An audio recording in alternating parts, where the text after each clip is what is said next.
All right, good morning. The pardon board is called to order. Today is Monday, November 17, 2025. Time is 9:02 a.m. My name is Cheryl Renassa, serving as chair today. I'd like to ask for a roll call, please. Ms. Renata, Here. Ms. Stapleton, Here. Mr. Prater, Here. Mr. Tillman, Here. Mr. Freed. Yeah. Madam Chair, we have a forum. Thank you. We are at DOC headquarters in Baton Rouge. I'd like to get the staff here at headquarters. Please introduce yourself for the record. Bennie Cagley. Jacqueline Thompson, Chiquita Prater, Carla Williams. Francis Abbott. All right. Our first item on this morning's agenda is review and approval of the minutes from Thursday, October 30th, 2025. Those are included in your packets. Are there any corrections? All right, I'll entertain a motion to approve the minutes. I'll make that motion. Second. We have a motion by Mr. Prater, second by Mr. Freeman to approve the minutes from Thursday, October 30th, 2025 as presented. Is there any objection? Hearing none, those minutes are approved. And so we're ready to start our regular business.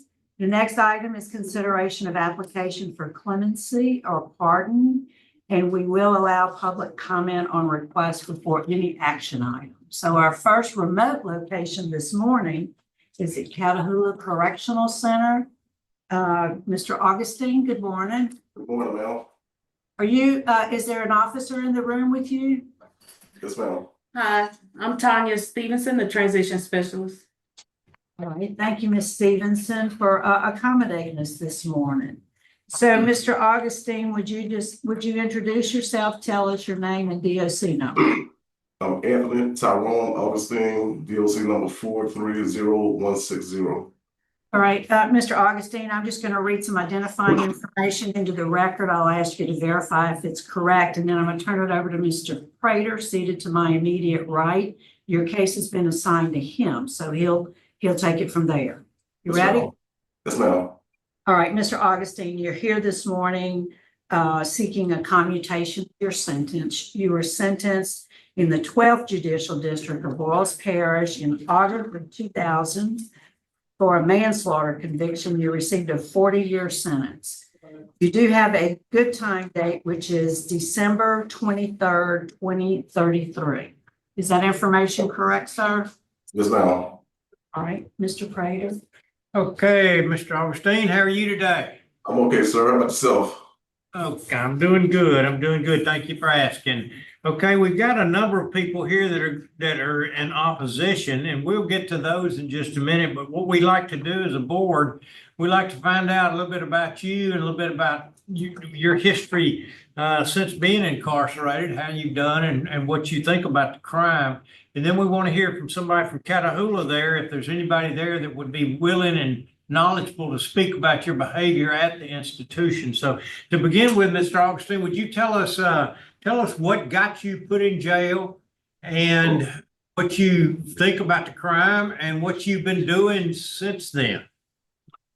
Well, February 2021, I committed a horrible crime that, I wish I could take back, but I took the life of a mother, a daughter, a sister, a friend, and I hold myself accountable for the actions that I have done.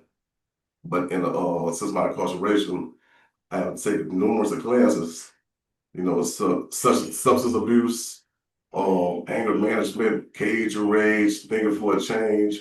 I have several Bible courses at colleges that I've completed and graduated from, GED. But like I said, I'm holding myself accountable for what I have done, and I have worked hard constantly and still working daily to become a better person, a better man, a better brother, a better father, a better friend, Okay. All right. Well, that pretty well wraps up your statement. You've covered all the high points of what I wanted to hear.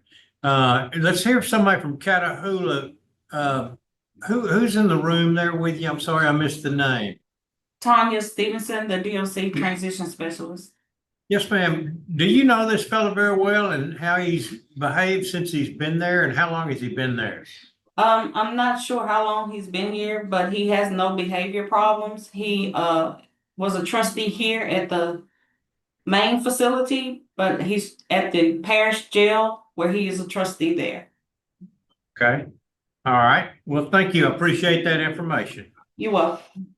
Okay, well, let's move on now to those folks. We don't have anybody speaking on your behalf that have signed up to speak, but we have a number of people to speak against this request for commutation of your sentence.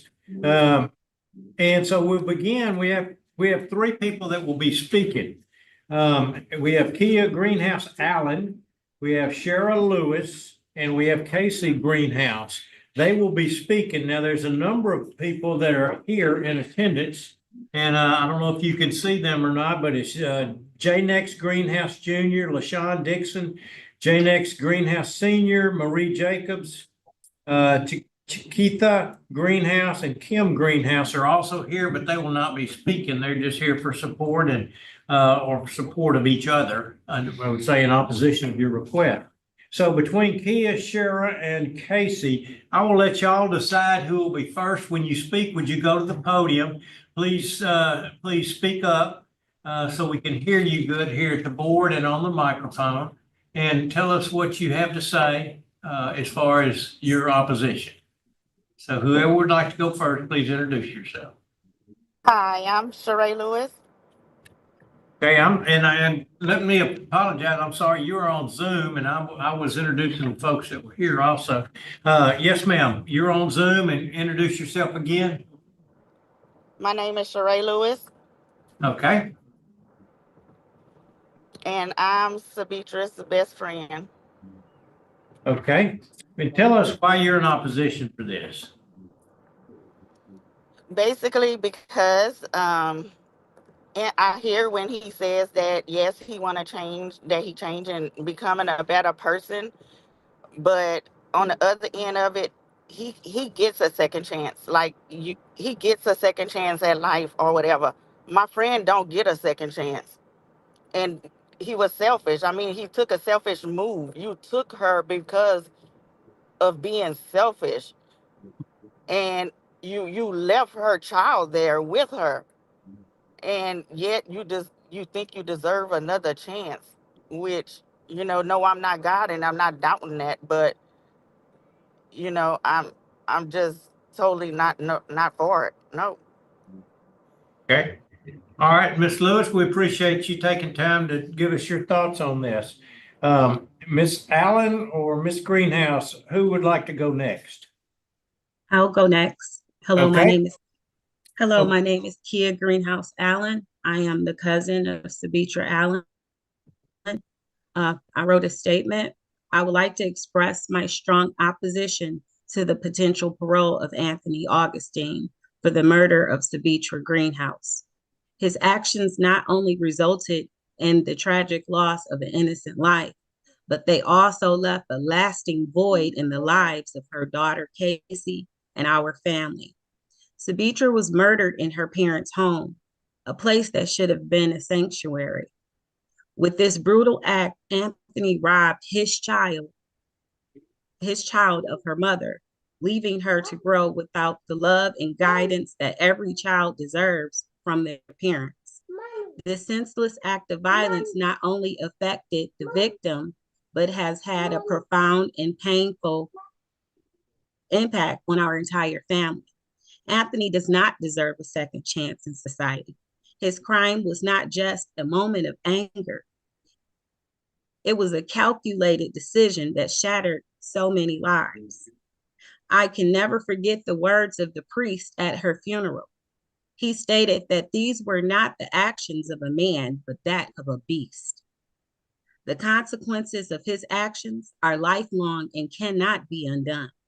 I urge you to deny his request for parole, as releasing him would bring injustice not only to the memory of Sabitra, but also to our family, and the community that continues to suffer from this loss.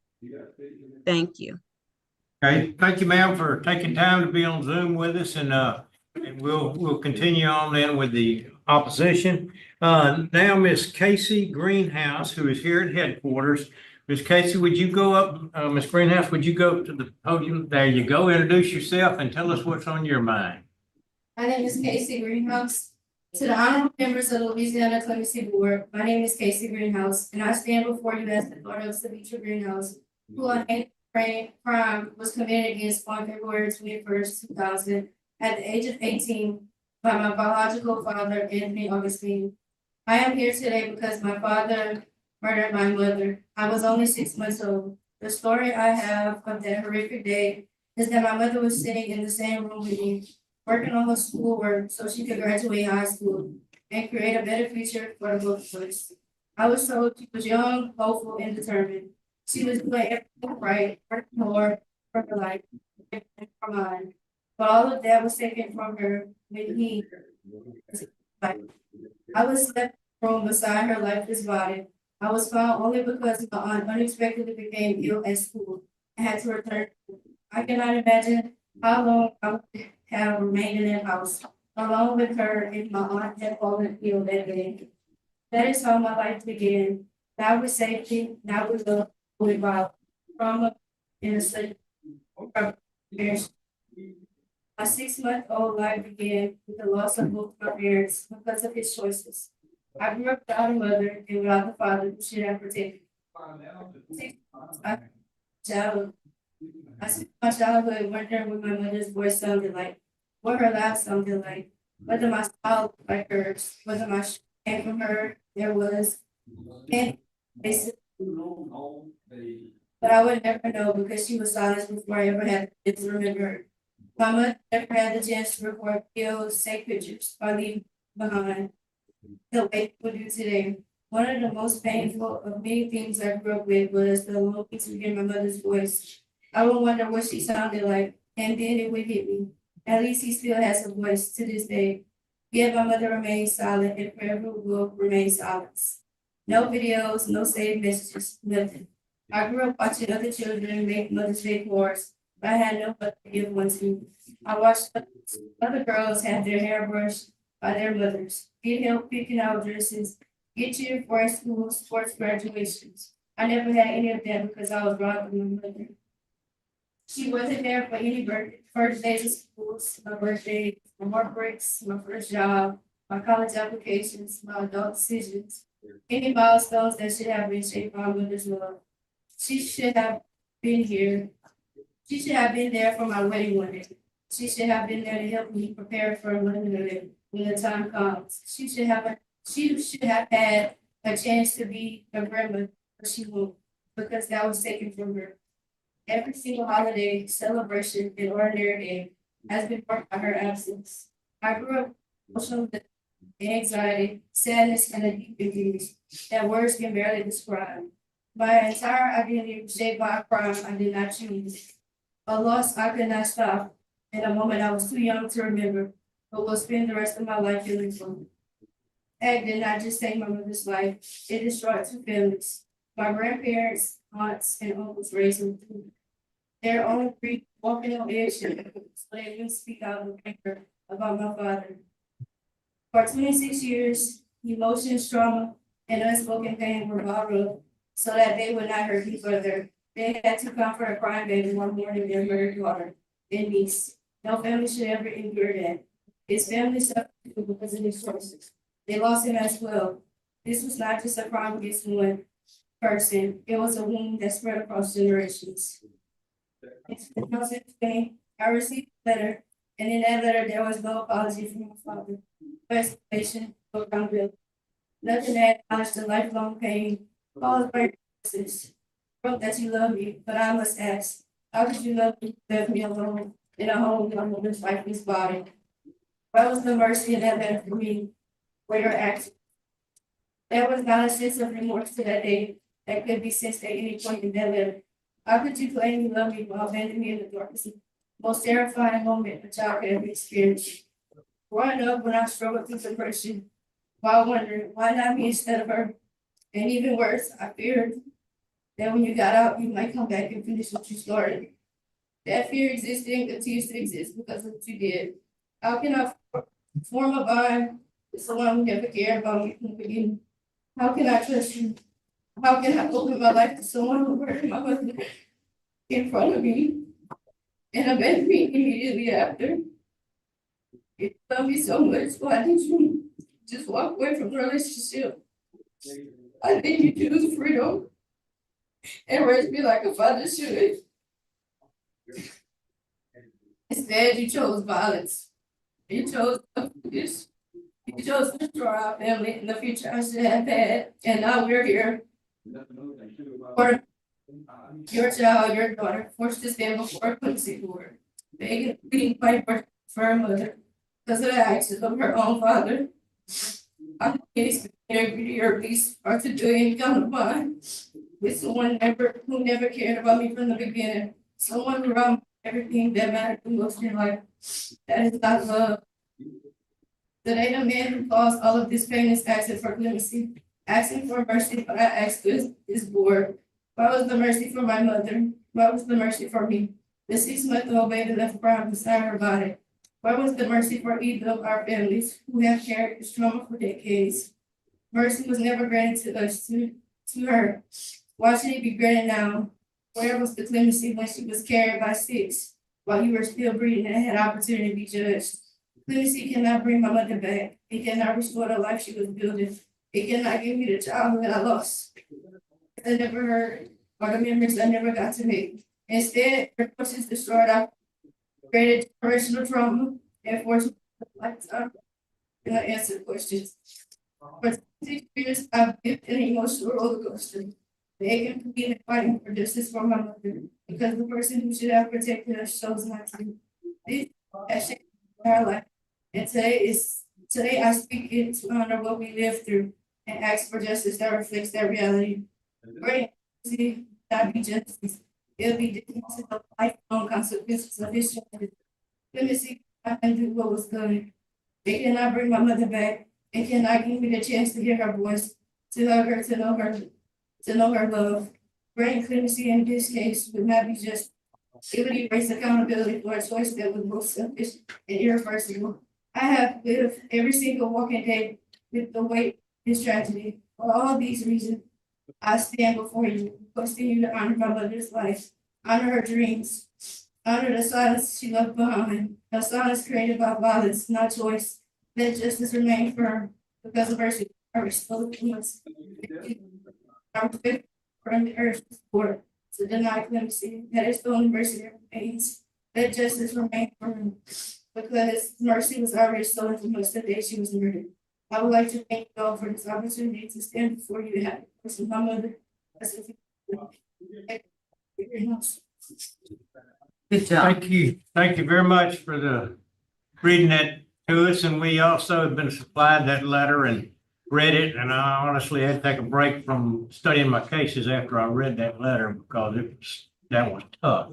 Well worded and good letter. So thank you. And while I'm talking to you, I'd like to give a special applaud or whatever to your grandparents, the ones that raised you, stepped up for you. You had wonderful support. Okay, back to you now, Mr. Augustine. I guess you heard what your biological daughter had to say. And before we get into this part, which is the question and answer session from the board, but I'll lead that off and then we'll see if they have any questions. Also, I want you to understand, we have read your file, so there's a lot of things that didn't come out in our interview. The fact that you are a first offender, I want to acknowledge that. This was your first felony arrest, that you did get your GED.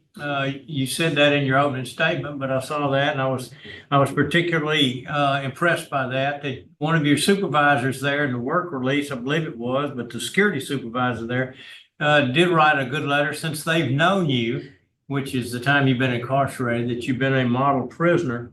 And I know that, and I can look at your face and I can tell that you are remorseful in all of your statements. But also you need to know that, the DA, the sheriff, and the sentencing judge were all opposed. And all of the victim family was opposed also. So anyway, I don't really have a lot of questions to ask you. You got a 40-year sentence on a plea bargain, correct? Yes, sir. Okay, and you served how many of those 40 years? 25 years and 9 months. Okay, and you'll be getting out, a good time date is in 2033, Yes, sir. regardless of our decision today, correct? Yes, sir. Okay, I don't have any other questions. Just got one question. I saw you lost 45 days of good time, but I didn't see no DB reports. What you lost that for? Well, I got transferred to Williamsburg, Franklin Parish, and it's a 6-man cell, and they came done a shakedown because they got a tip that a guy had a phone. So when they found the phone in the cell, that nobody owned up to the charge, but everybody got charged In the for that. cell? But I got it restored, and when I went to court, I beat the charge, got dismissed, and I got the Okay. 45 days restored. So it wasn't drugs, it was a cell phone. No, yes, sir. But All on right.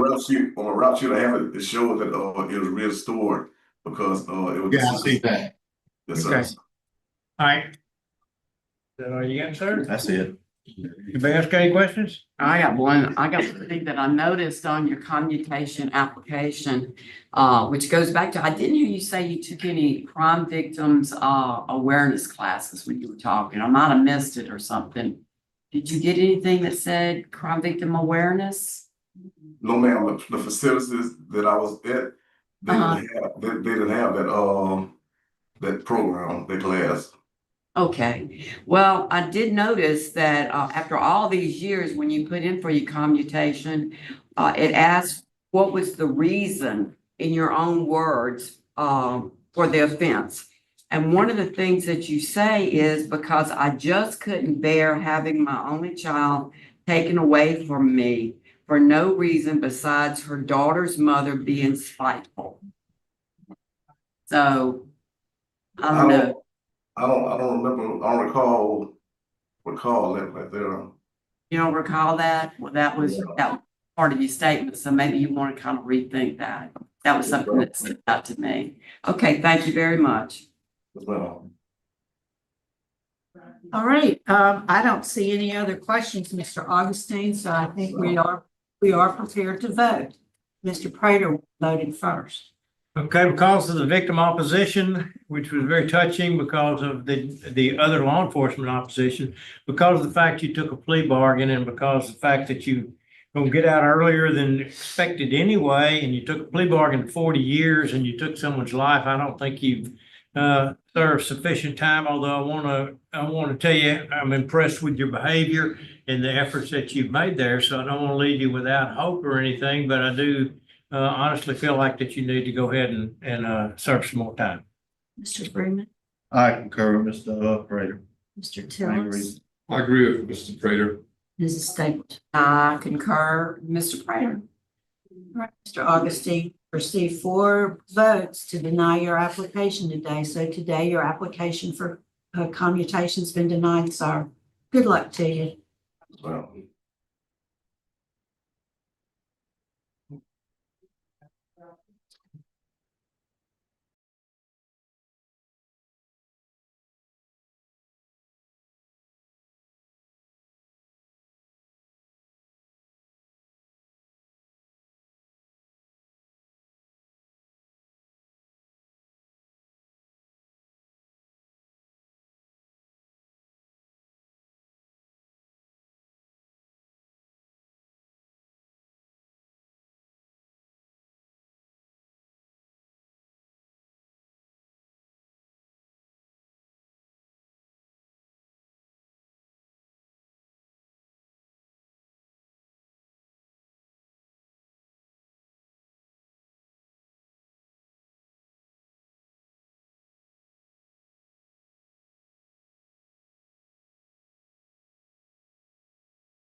Good morning.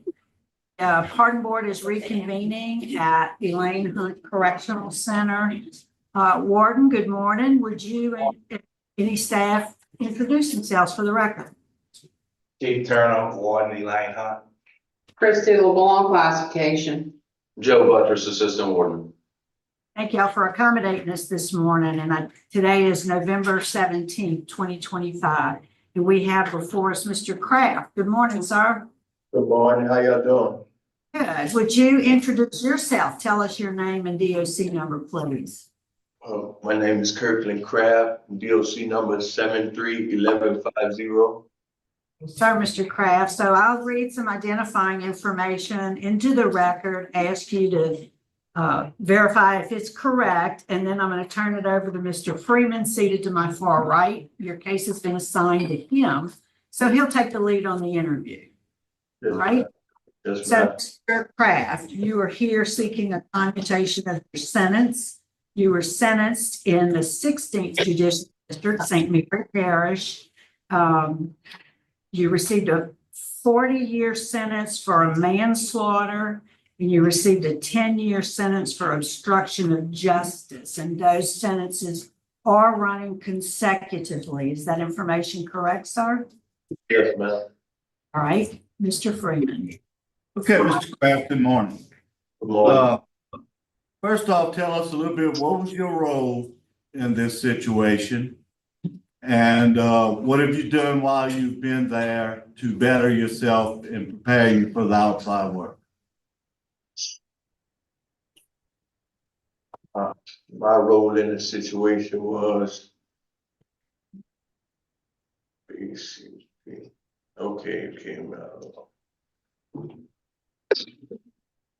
was, we basically planned on robbing this guy, but yeah, then we ended up killing the man because things just got out of control and went too far.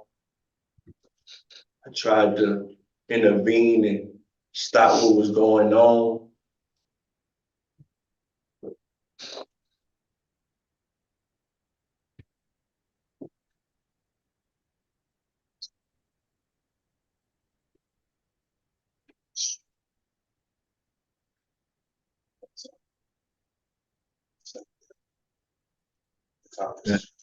Yes, sir.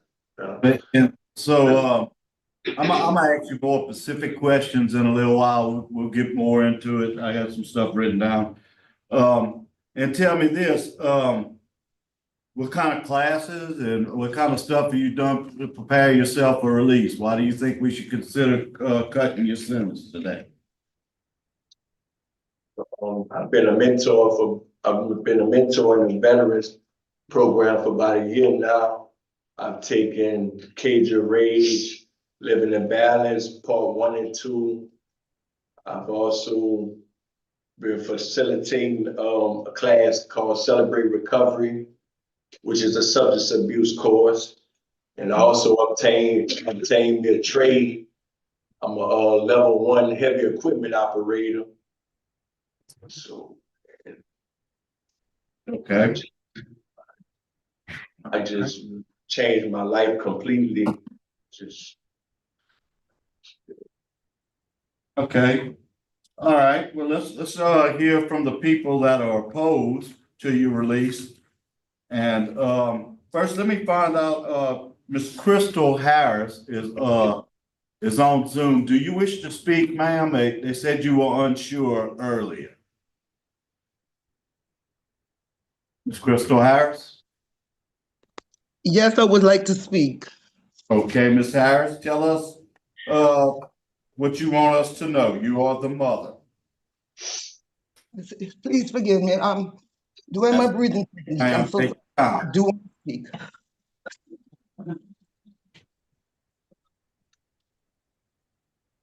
Kirkland, out of all these things you saying you taken, whoever I'm speaking to, all these things, classes he has taken, everything that he said he has done, accomplished, and positively to everyone else in this world. My son can't do it. My son is not eligible to do it. He said he went to rob him. He's not even supposed to be up for parole until July 9th, 2036. I'm not even understanding this right now between him or Keisha. But I'm gonna fight y'all, my baby, to the end of me. You hurt my son. You killed him. He has a daughter, baby. She cries for her daddy. You trying to come here and make a family. I'm not gonna let it happen. Not giving up, baby. You keep trying. But Lord, as long as I got strength in my body, I'm gonna write Jeff Landry letters after letters until he answers me, to make me understand how you got in this courtroom. Now you can let anyone else speak, but I will not let you out to the death of me. Appreciate it, ma'am. Thank you for joining us this morning. Okay, now, we also have on but not speaking is Miss Brianna Webb. But also here to speak from the AG's office is Mr. Joseph LeBeau. I'm sorry. Yes, sir. Thank you, ladies and gentlemen, of the parole board. Joseph LeBeau. I am here on behalf of the Attorney General's office. And I will be very brief, but in Mr. Kraft's statement, what I saw was no remorse and absolutely no responsibility for the actions that he took. He very minute details and never any sign of remorse. I'd also want to note for the board that he's only 8 years into a 50-year sentence. This is a brutal homicide, 6 stab wounds.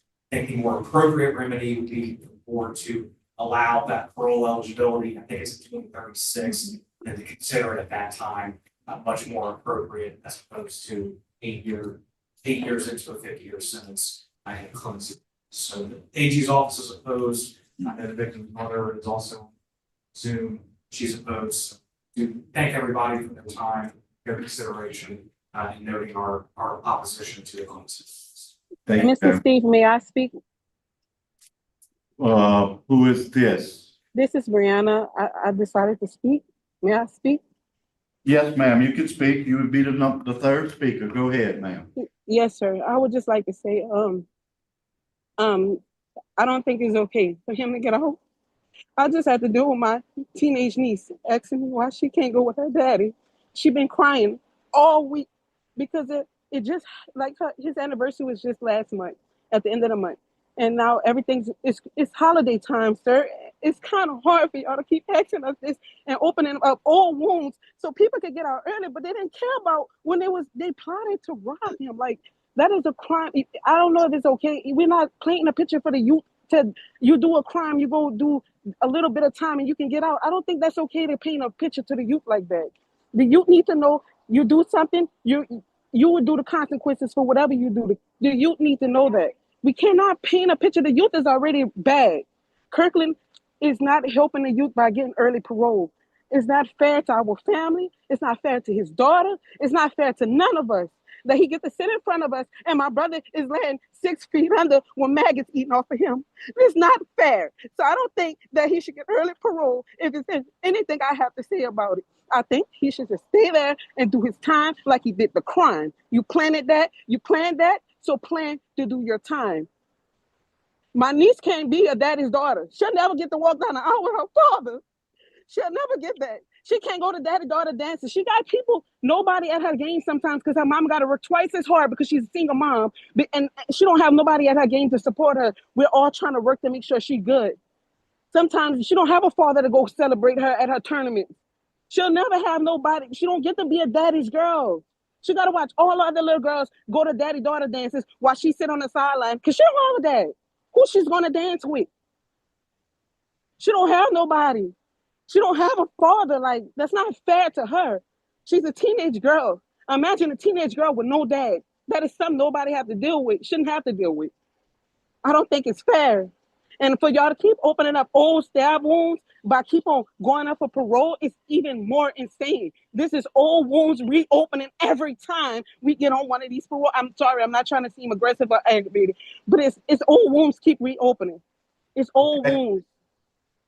Yes, ma'am, understand. Okay, Thank you very much. Thank you. All right, Mr. Kraft, let's get to you. I'm not gonna go into a whole lot of detail. How long have you served on this sentence? 12 years, sir.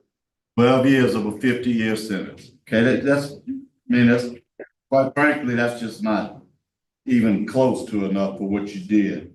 And I will say this, I think you need to take some victim classes. I think it will help you. You didn't speak much about the crime, but you were involved in, matter of fact, that when you were arrested, you said you stabbed him 10 times. So, regardless of how much involvement was, y'all lured in the man there and he was killed. But okay, I'm not gonna ask any more questions. My panel has questions on it. Any questions? I don't have any. Warden Turner, is there anything? I'm sorry, you can, Warden. add for Yes, us? ma'am, okay. How you guys doing? Good. We can only speak on the inmate as far as what we know of him here at the prison, all right? My sympathies go into the families and all. All right, but as far as, Mr. Kraft here, we got him back in June of 2024. He is a mentor here, has been doing an outstanding job since he's been here. He's remained right up free, and he's programmed well. I see, looking over his records, we need to get him in some victims impact classes. He has completed his GED, but I think a victims impact class will be very beneficial to him. So that's what we're going to do here. Okay, thank you, Warden. I appreciate it. Sorry I missed you. That's okay. So, Mr. Kraft, I'll just say this. In addition to the Attorney General being opposed, the District Attorney's Office is also opposed. I do want to commend you. I see where you've taken a lot of classes. You've earned 615 days according to the record of good time credit. So you've taken advantage of program opportunities. And the warden has mentioned your work as a mentor. And thank you for that. That's important work. Any other questions? I don't see any other questions, Mr. Kraft, so I think we are ready to vote. Mr. Freeman will be voting first. Okay, Mr. Kraft, I think you know my vote, but it's just a simple reason. You have not served enough time for this charge. Or as Ms. Renata stated, I was going to mention you have no DB history. You're doing well, and I hope you keep it up. But today, I'm sorry, my vote is going to have to be to deny. Mr. Tilley. Victim in law. I concur with Mr. Freeman. Mrs. Stapleton. I concur with Mr. Freeman. And Mr. Prater. I concur with Mr. Freeman.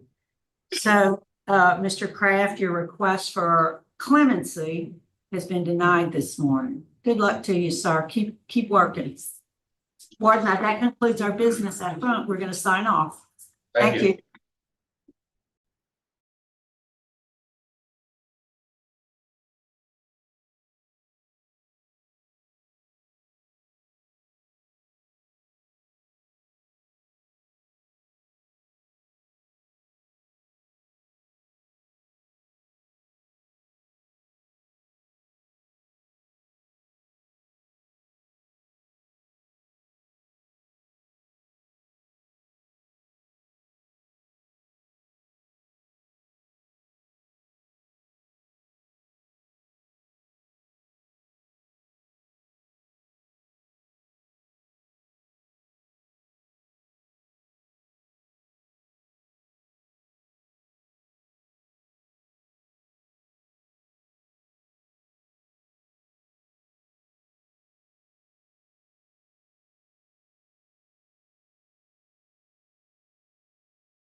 All right, good morning. The Committee on Parole is reconvening. We're now at Raymond Laborde Correctional Center, and today is Monday, November 17, 2025.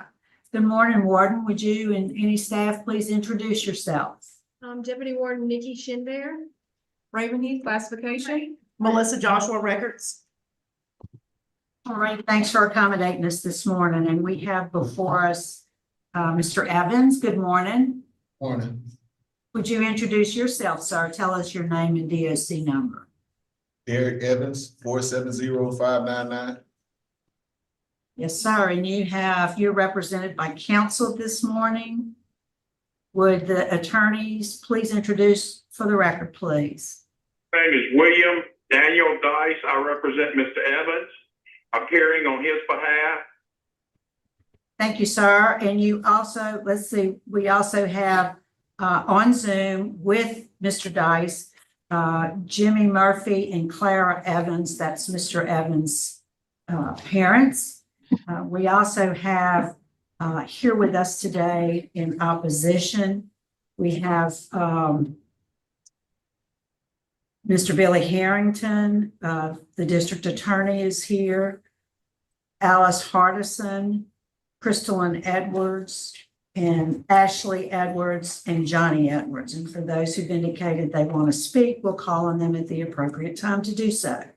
First, Mr. Evans, I'm going to read some identifying information into the record, sir, and I'm going to ask you whether it's accurate or not. And then I'm going to turn it over to Mr. Tillis, seated to my far left. Your case has been assigned to him, so he'll take the lead on the interview.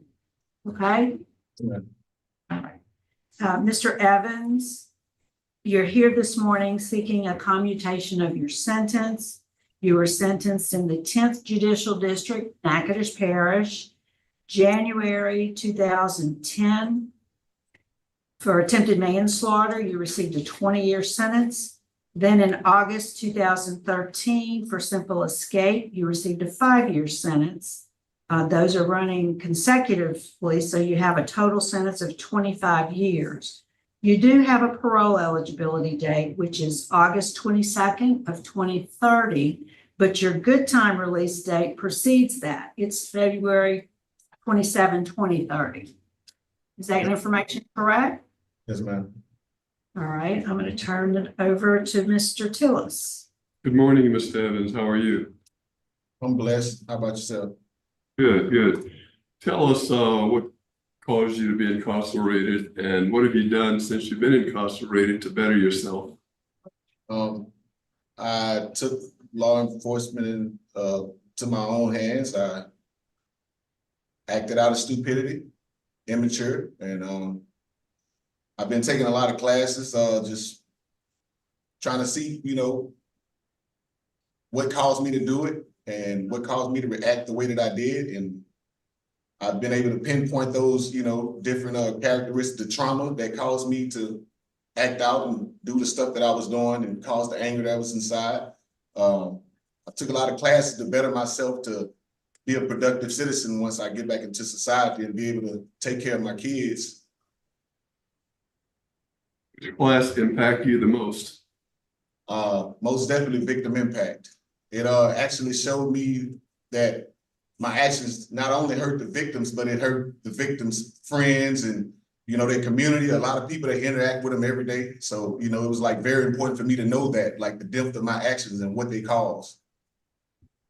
I see.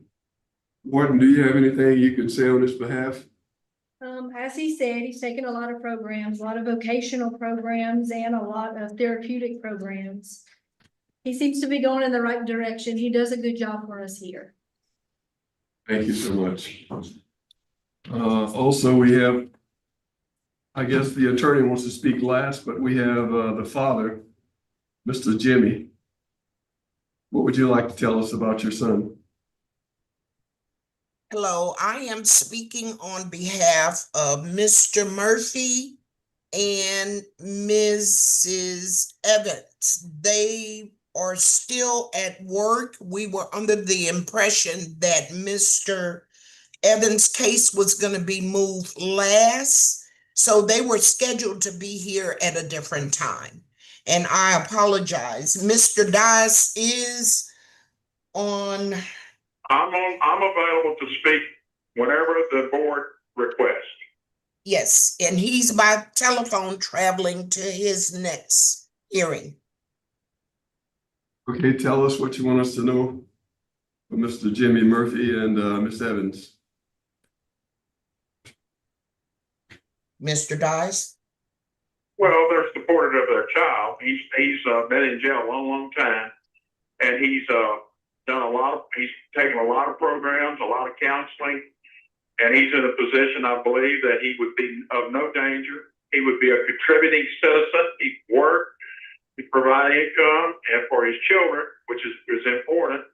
And he would live in it with his mother and father, and he would do whatever the parole board would require him to do. He has also no problem if the board requests that he have, and of course he would pay for it, him and his family, some kind of monitor, some kind of where he has to be at home, and some type of home incarceration where he has to be at home and he can't go anywhere except church, supermarket, and to be at home at night. And I think that his time of sitting in jail after he's done all the things that he's done to prove himself, and there's no excuse for what happened, but he's trying to rehabilitate himself to a point where he can be not a danger to the community or anyone, and that he would be a contributing citizen. Thank you so much. We have some people in opposition. We have Miss Alice Harrison on Zoom. Yes. Go ahead. Okay, I have Miss Evans here, Crystal Edwards. Mr. Johnny Edwards is not available. Miss Kristen Parson is here. And Mr. Harrington, the district attorney, is on the phone where he can speak as well. Okay, tell us what you'd like us to know. Mr. Harrington, you want to speak? Mr. Harrington? Oh, I prefer the DA come Yes. last. I'm sorry? I'd prefer him to speak last. I thought you guys wanted to say something. Okay, I'm going to let Miss Crystal Edwards speak. Okay. Go ahead, Miss Chris. You ready? Oh.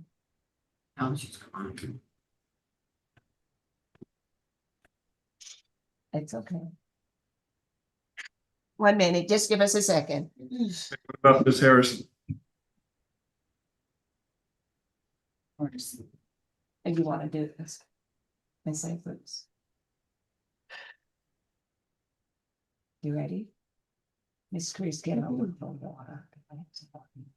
Can you come a little closer? No. Go ahead.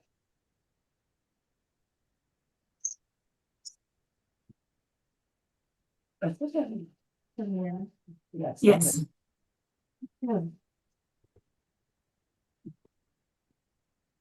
I strongly believe in second chances for people who made mistakes in the past, and they should not have to be judged their whole lives because of it, as long as they have learned from it and improved the way they make decisions. I do not believe that Derrick is one of those people. He has proved over the last 17 years that when he gets up, he will finish what he started. I do not feel safe with him getting out, and I do not feel that my family will be safe.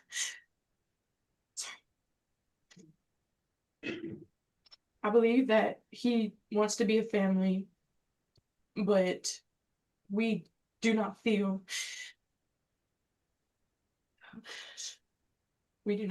like we don't want to be a family the way he wants to be a family, and I do not trust him. And that's it. Thank you so much. Thank you. Are you going to speak? Thank you. What about Miss Alice? The district attorney's office in opposition of Mr. Evans being released, and Mr. Harrington will sum that up for us. Ms. All right. Yes, good morning, Bill Joe Harry, the district attorney. Our office does oppose the clemency or any form of that. Mr. Evans has a sentence that was imposed by the court and has a significant amount remaining on that sentence. I think the facts are important to look at, and that he shot through the back window of a vehicle. And in a statement in the clemency application, stated that it was a non-life threatening wound in the shoulder, but the back of the head is very close to the shoulder, and this could have been much worse with such a criminal and reckless act that he did. And further, I note that in the application, the defendant noted or stated that the victim had forgiven him, and that is not accurate. So we oppose the application. Thank you so much.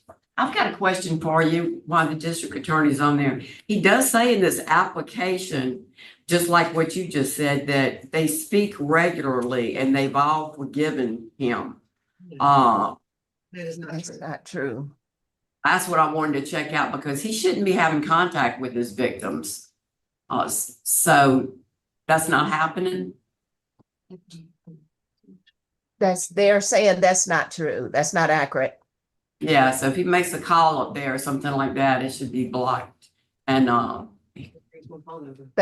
Miss Edwards said she just changed her number, so Okay. he no way of contacting her.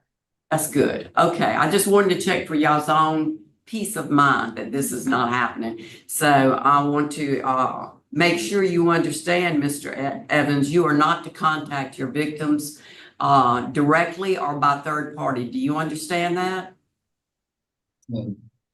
So if you were doing it, don't do it anymore. Mr. Tillis? All right, Mr. Evans, it seems like you've been doing a pretty good deal while you've been incarcerated, and that's good. But what else can you tell me about your situation that might help us to give you clemency?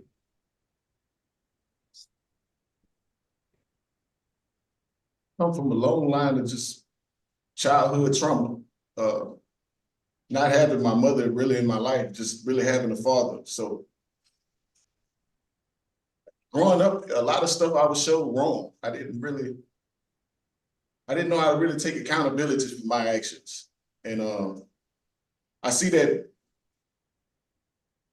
what I've done, it hurt my victims. I was wrong. I can't change what I've done, but I'm sorry. I apologize. I can't change it. I've tried to better myself, but if I could undo it, I would.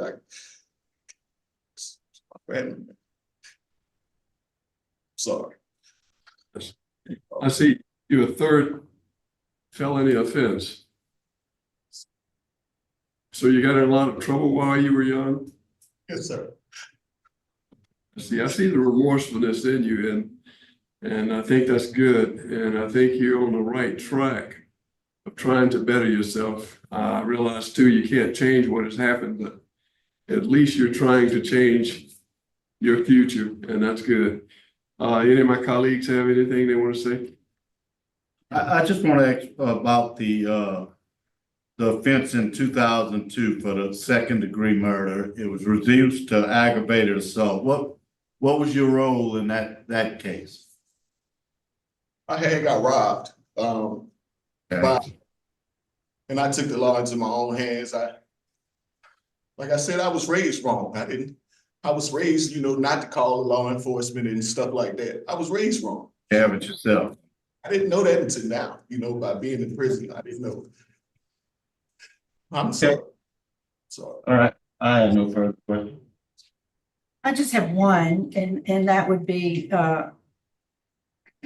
Mr. Evans, why would you state in your application that your victim and family had forgiven you? Some years back, I was on the phone with Ashley, my baby mama, and her dad told her, "That's Derrick, tell him I forgive him." It was years back, like around the beginning of my sentence. I thought maybe we was over it. I didn't. I took that, you know, just knowing that he said that on the phone. I get it. Wrong. No, I apologize. I apologize. I don't see any other questions. Yeah, I'm ready to vote. Mr. Ellis. Mr. Evans, at this time, with law enforcement opposition, my vote is going to be to deny today. Lisa Stapleton. My vote's gonna be to deny law enforcement opposition, and you have an extensive criminal history, that includes other violent behavior. Mr. Prater. I concur. Mr. Freeman. I concur. All right, Mr. Evans, today your application for clemency has been denied, sir. Good luck to you.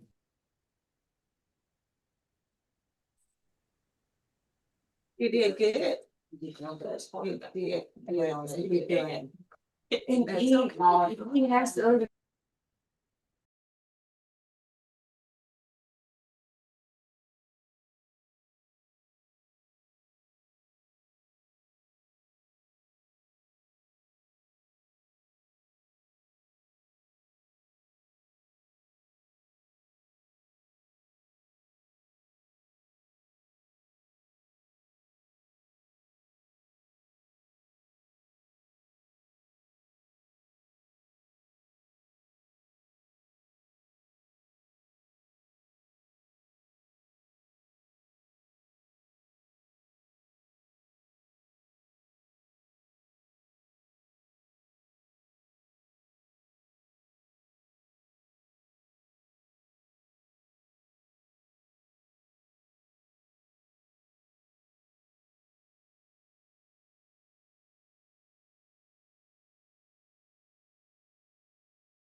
Good morning.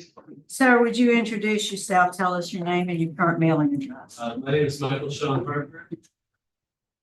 I am requesting a pardon, full pardon of my rights. What's your mailing address? My mailing address is 106 Little Brook Circle, Rockford, Tennessee. Okay. So, Mr. Harper, as you mentioned, you're here today seeking a pardon with restoration of firearms. And you were convicted in Calcasieu Parish, March 1991 for simple burglary. You received a 3-year sentence that was deferred and you were placed on 3 years probation. Is that right? So this morning, Mr. Tillis has been assigned to the case. He'll take the lead on the interview. Good morning, how are you? Good morning, sir. Very Good. I read your case. What's it gone? good. What was it you took? It's kind of an embarrassing story. It was right after graduation of high school. We were all sitting, friends sitting on top of the school, there was a window open. We went down to the band room, we played the drums on it for a while. I ended up taking a gong, an old gong from the seventies that had been in the band room. I was the drum captain, one of the drum captains. I felt like I needed to hang this on my wall, and so I took it home and my sister ratted me out. And they valued me going at over $500, which meant felony. And this has been just following me around for 30 years. It was a really silly thing to do. And there was a lot of boredom at that time in that area. And I just really want to give this a chance. You and your sister still tight? You and your sister are still tight? We are tight, yeah, we are tight. Regardless of. I have no more questions. Any questions? No. I think we're ready to vote, sir. My vote is to grant with firearms. Mrs. Stapleton, I concur with Mr. Till's grant with firearms. Mr. Craig. I concur. Mr. Craig. Grant with firearms. Do agree. So you've gotten a unanimous vote. We're going to make that recommendation on your behalf to the governor. Good luck to you, sir.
carried.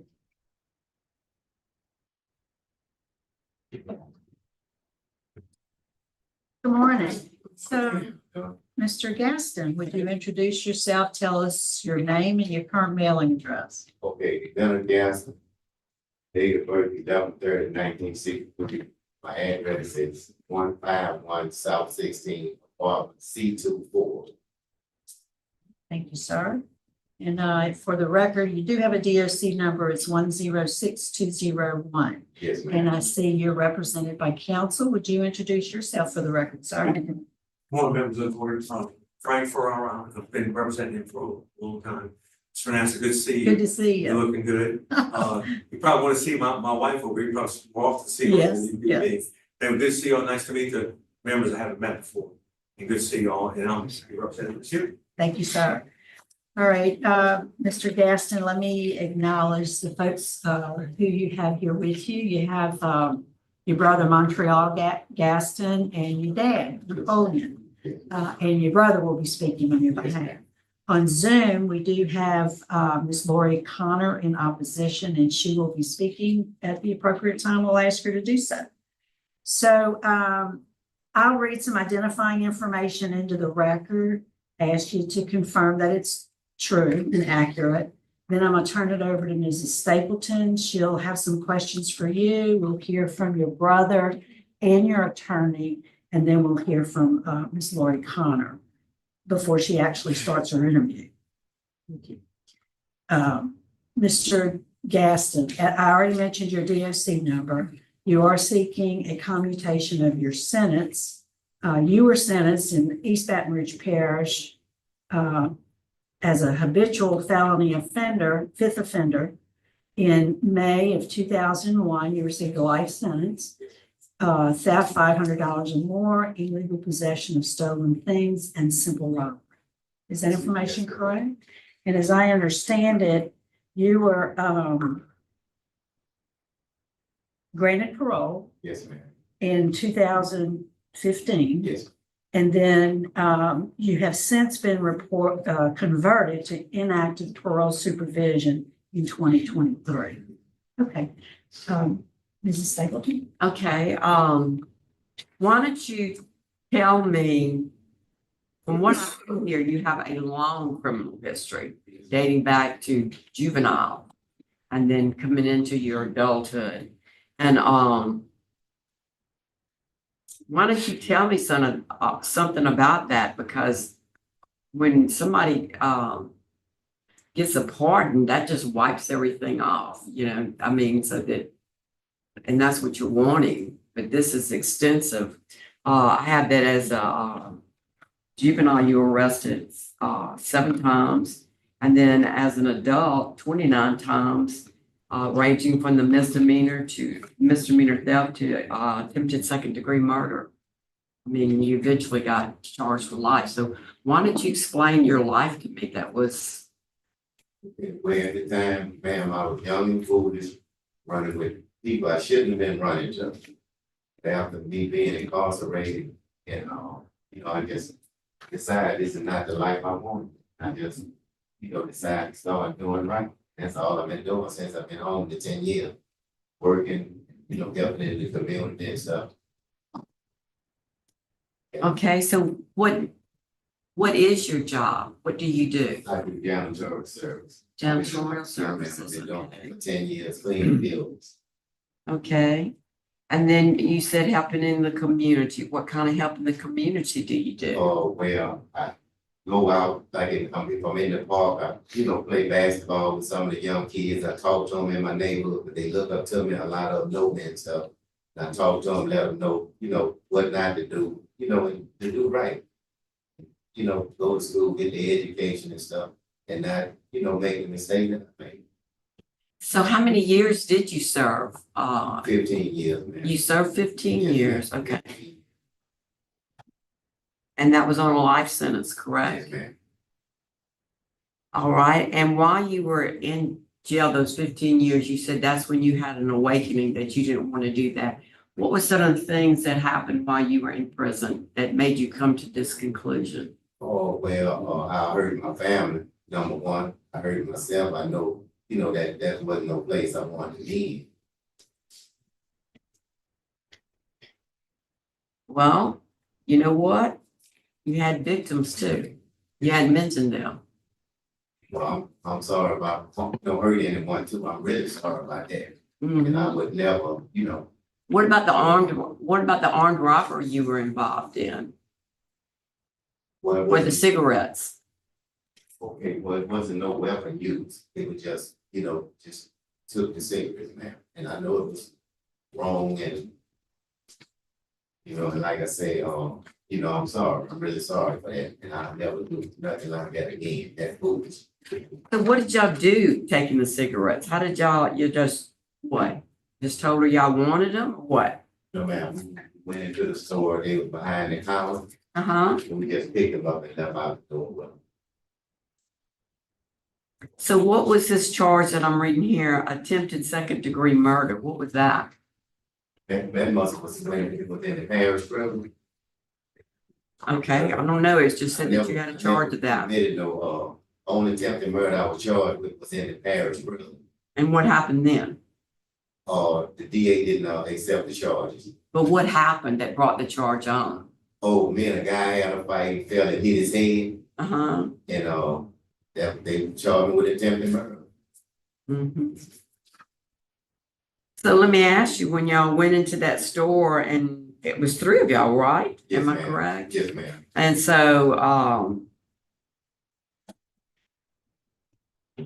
y'all demanded, because see, it says it was a theft and then it was later determined to be an armed robbery.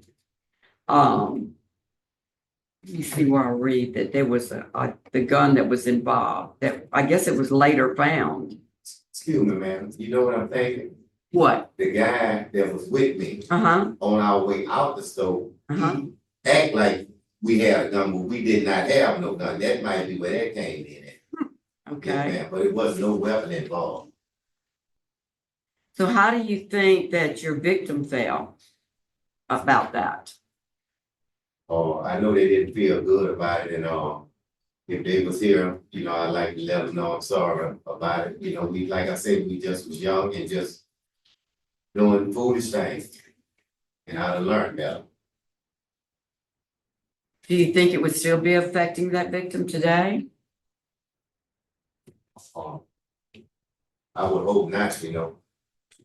It's such an unexpected thing and it's so scary. So when something like that happens to a victim, whether it's a robbery or rape or something like that, they're just going about their daily life. They don't see this thing coming. And then when it happens, it stays with them. I mean, y'all move on past it, but the victim, they never know when, say, another group of 2 or 3 come in, are they having the same thoughts that y'all were having? So that kind of thing stays with the victim. It imprints on their brain. And that's what victim awareness is. That's that long-term effect. Does anybody else have any questions? What exactly are you wanting to be pardoned for? Asking to have my parole terminated. Okay. You don't self-report. I mean, what's the difference? All they do is pull a rap sheet every now and then, make sure you haven't been arrested. I don't even believe you pay anymore, do you? Oh, no, sir. So, I mean, I don't understand either. Maybe Mr. Farrar can help us with that. Mr. Farrar, would you like to speak and explain that? Please.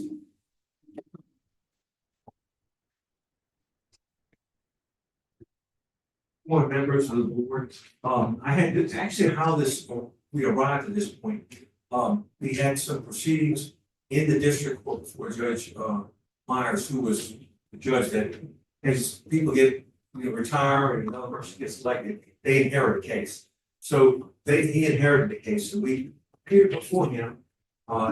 Ultimately, he said, you really need to go for the pardon board question. He said, I'd like to be able to terminate you. See, 62 years old, spent over 15 years incarcerated. What triggered all this is he was found guilty of felony theft. That triggered the multiple theft. The felony theft was involved in $1,600 worth of cigarettes, and that triggered the multiple bill and ended up getting a life sentence. Judge Myers wanted to give us the relief, he said, you really need to go, seek out filing for a pardon. So I went on August 16th, 2023, met with, Mr. Hillamore. And I said, Hilla, this is what we have, I laid out an assistant DA, and they looked at the file. And I said, if we did this, so Judge Myers is right, we need to go to the pardon board. And he said, pardon board, didn't really change. You need to go before them. I said, well, if we did, would you oppose it? He said, no, looking at what I got here, I wouldn't oppose it. And that's been 2 years ago. And so the process of getting us here just takes time before we actually get assigned to a hearing. That's how we're here. This guy, Mr. Gaston, spent over 15 years incarcerated, 10 years on parole. Since then, he's working, he was trained by Janet King, and he's worked with Janet King for 10 years. Not had any violations, not been arrested, nothing. 10 years. I think that speaks volumes about this man. You know, when you get to be 62 years old, you know there ain't that many years left in your life. Realistically, he's looking at it on the downside. And he takes care of his grandkids. He didn't mention it because he's not that person to brag about that, but I'm gonna brag about it. Takes care of his grandkids. If you look at the report, it says in there, he's donated time to several charitable organizations. He's turned the corner, doing the right thing, trying to give back to society. In some of the places that he tries to go in and tries to work, and they won't allow him in because he's on parole. That's the biggest thing that triggered all this. There's a lot of opportunities with Janet King where it's like he can't go there because he's on parole. But I think my feeling about it is when you look at it at the end of the day, I feel like he's earned it. I mean, 15 years in jail, 10 years on parole supervision, never having a problem. This is a changed man. He's 62 years old. It's not like you're saying, oh, he's a 30-year-old guy, he's changed. He's 62. I mean, he helps his dad who's here. His dad will tell you about that. He's involved with his brother and the grandkids. This is the kind of guy that I would think earned the right to ask the board to grant him pardon. And that's what he's looking for. So he can do the opportunities with Janet King that the person off of parole can do. Like I said, I think, and I put in here about my meeting with Mr. Hillamore. And it went real well. I put it in there because I wanted y'all to know that he was the one who suggested that's what I would do. Because there isn't a vehicle in the law through the district court to do what we wanted to do. So that's how we came. So, and like I say, he worked for this company, Janet King, for 10 years. If that doesn't tell you he's a model employee, 10 years, they took on a guy that's on parole, 10 years, never a problem. Same place of living. So I would ask the board, considering all the things we put in here, all the charity work he's done, all the work he does with his family, his exemplary life out of prison. And you know, it's hard when you get out of prison to stay on the right path. This man has. So I ask you, board, please consider bringing this gentleman on the concern. Thank you. I have a question. Do you, so there were two other co-defendants, right? And two co-defendants in this? Yeah, I don't know them. I never were involved. Well, what was their sentence? I really don't know. One got 9 years in jail, and one got 10. Okay, thanks. I think I remember him telling me that what triggered it is the multiple offender. That's how we got it.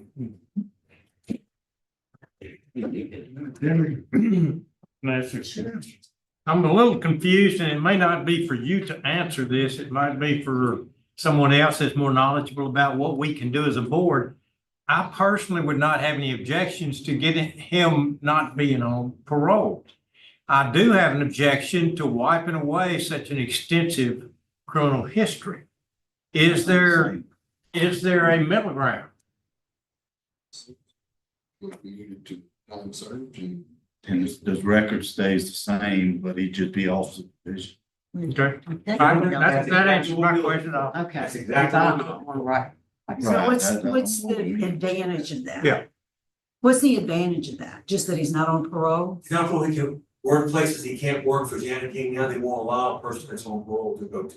But if you have a criminal history, you can still do that, No that problem. work? Okay, They just don't want to touch you about parole. I understand. We have a victim. Mhm. Okay, Well, okay. the brother wants to speak. Oh, okay, yes, all right. So your brother would like to speak for you. Introduce yourself. Huh? We'll let your brother speak. He wants to say some. Yeah, you can sit down. That's fine. Okay, sir. Hello, my name is DEANDRE Gaston. This is my brother Leonard, my older brother. So I kind of experienced like throughout the duration of my life, him being in and out of jail. He's always been like a good person. I never knew or thought that he was doing, other things outside of just being a good big brother who was exceptional. He'll go to jail here and there. But like I said, he's always been a good person. He always has motivated me. Even when I was in undergrad or graduate school, he's always said he's proud of me. He's really honestly never did anything personally let me down other than go to jail, and he deals a lot with guilt, meaning he has all these grandkids. And then he's the oldest brother, so he has 5 younger siblings. So he always has dealt with it. He always has tried to not just turn around his life, but make up for missed time and people that he have hurt, especially his family. So I don't think he'll do anything I know for sure he wouldn't do anything that he shouldn't do that would cause him back in jail. It's just so much time has already been lost for him, and he does mean to move forward in life. He just has certain obstacles for like being on parole, it's kind of hindering him. So we just ask for your grace in that situation. Thank you.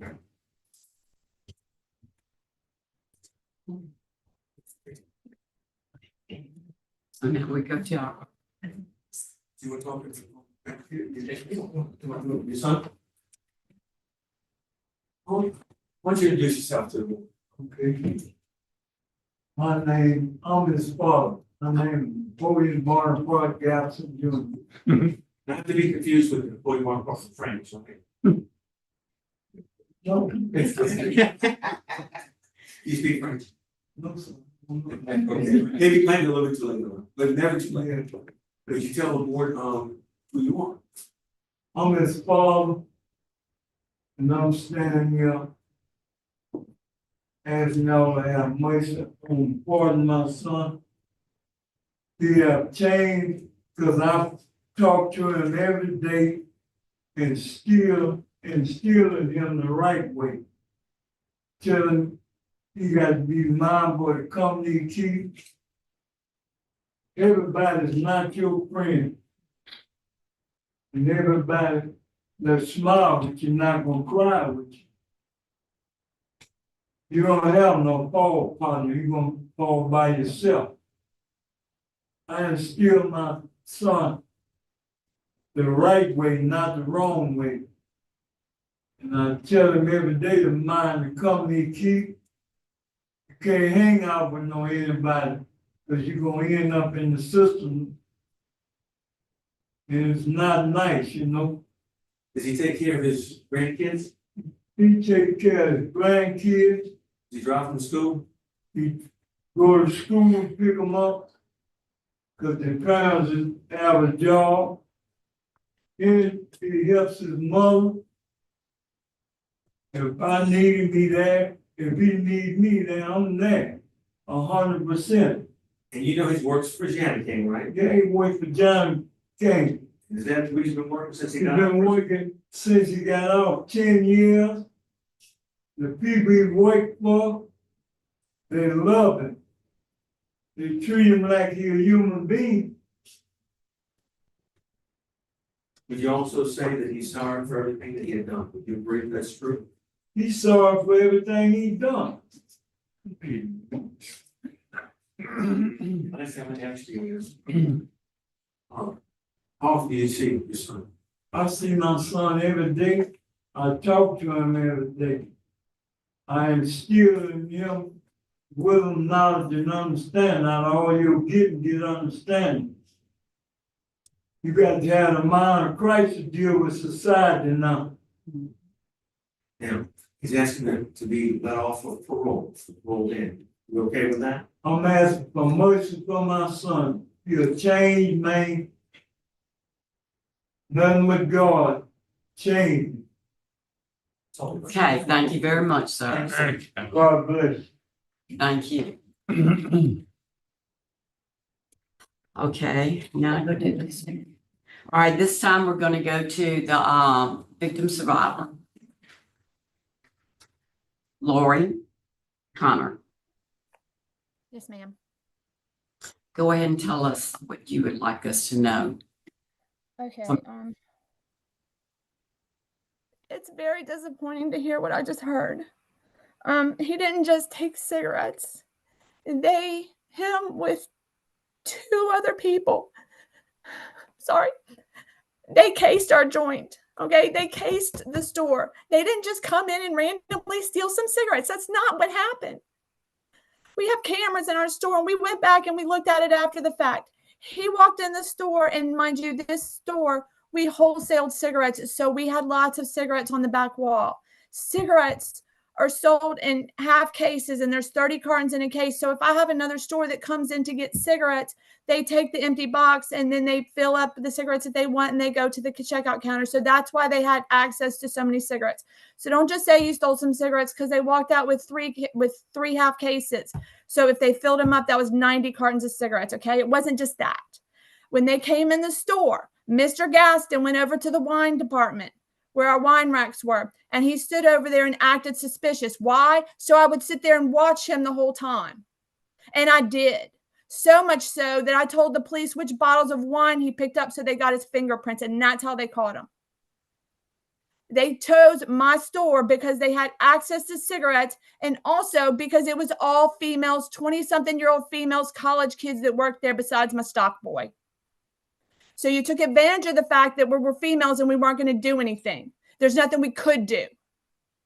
And I don't care whether you had a gun or not. When you threaten that you have a gun, I think about this. When I go in a store and somebody looks suspicious, you think this doesn't stay with me? And to have him today say that he hurt his family and he hurt himself, he has no thought of what he did to other people. None. It wasn't just taking some cigarettes. It's not. And to hear that there's a possibility that his record just may be pardoned and it's no longer there, I'm not understanding exactly what that is. But are you kidding me? That is unacceptable. I may not have been able to voice my opinion when all the other paroles and pardons and getting out of prison and all that was happening, but I'm doing it today. And it is not fair. It is not fair to me, and it's not fair to the other people in that store that have to think about the fact that life is not innocent. I was a 20-something-year-old college kid that had not a care in the world. Besides, of course, I was going to pay my rent, but whatever. And after that, I had to carry a gun. I couldn't chance going to the store by myself. It shouldn't be that way. Just shouldn't. And I'm glad he decided to start doing right, but with the rest of us live with the fact that you don't know what's going to happen at any given time. It was said very well. Yes, I love the people that I work with. We had so much fun at work. And after that, we were scared when somebody walked in. I mean, you were just analyzing every single person, and you shouldn't have to do that on a daily basis. Shouldn't. Sorry.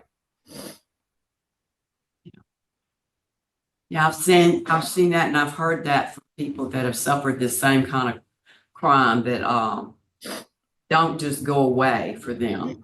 Changes 20-something years. And I'll tell you, when the victim advocate reached out to me last year about this coming up, I talked to him and I recounted the story and what happened. And it was just, I mean, the other two were like crawling around on the floor, trying to like check out, see where my people were, hide from my employees. This was not just a random act. This was planned. Well, I'm glad that you found your voice, Lori. Thank you. That's a big step, and I'm glad that you were able to speak today to us. Thank you very much. You did well. Thank you. All right, I don't see any other questions, so I believe, Mr. Gaston, if you want to stand up at the podium, we're prepared to vote. What is the suggestion? Just. Tell Cheryl. Yeah, it would be just a community sense, and still have. That's right. All right. So, Mr. Gaston, Mrs. Stapleton will be voting first. Okay, Mr. Gaston, I agree, your record shouldn't just be wiped clean because it's the record you made and nobody deserves that to go away. So my vote today is to commute your sentence to time served because you're already out. You are to have no contact with any previous victim, none. So commute your sentence to time served. Mr. Prater. I concur with the understanding that none of the record is expunged or pardoned. It's just simply that you're not on parole so that you can continue to work for Yes, I janitor. understand that very well. Mr. Freeman. I thank y'all for that. I concur because I'll be honest, I firmly believe a fifth felony offender's rap sheet should never be wiped clean. So, but I do agree that we need to keep you in your job. So I concur. So, thank you. Mr. Tillis. I concur. All right, so, and I agree with my colleagues. My vote also is to commute your sentence to time served so that the criminal history is intact and stays there, but you have your opportunities with Jamie. Good luck to you, sir. Thank y'all very much.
Sir.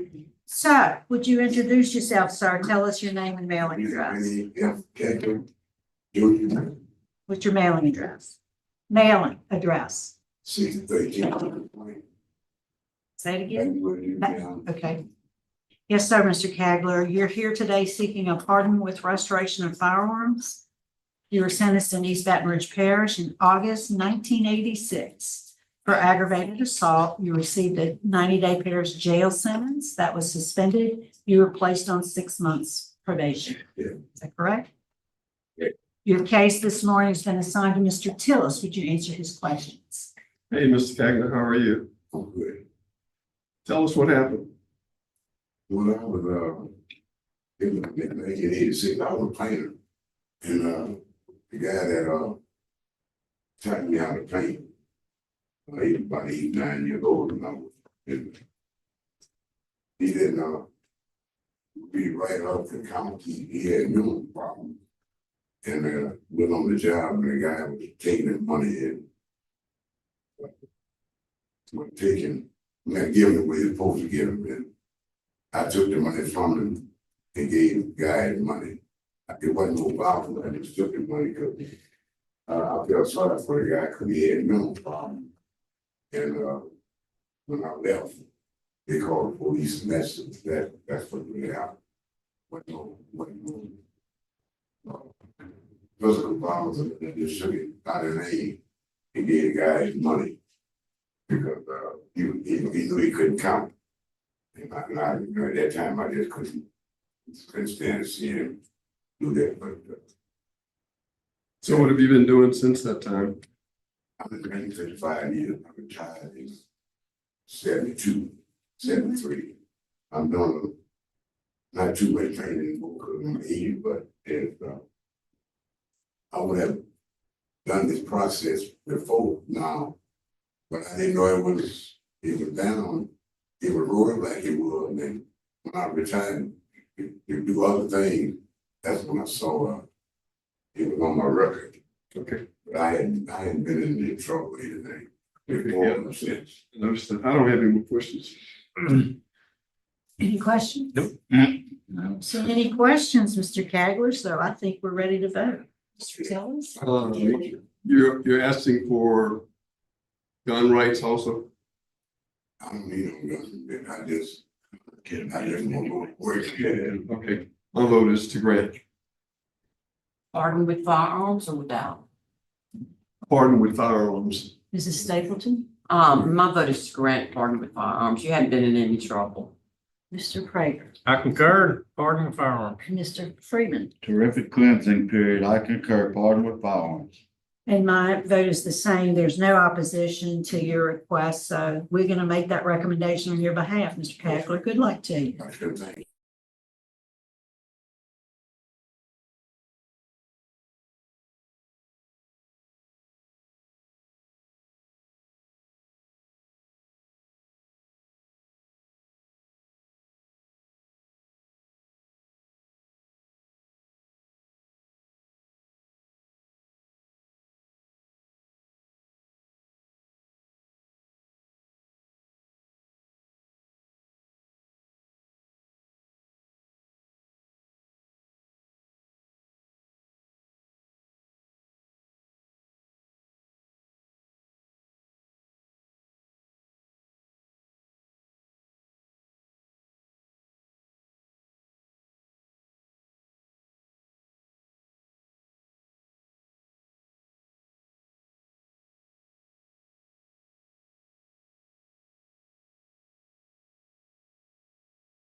Would you introduce yourself, sir? Tell us your name and current mailing address.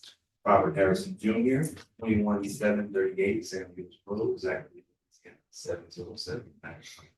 All right, Mr. Harrison, you're here today seeking a pardon with restoration of firearms. Yes.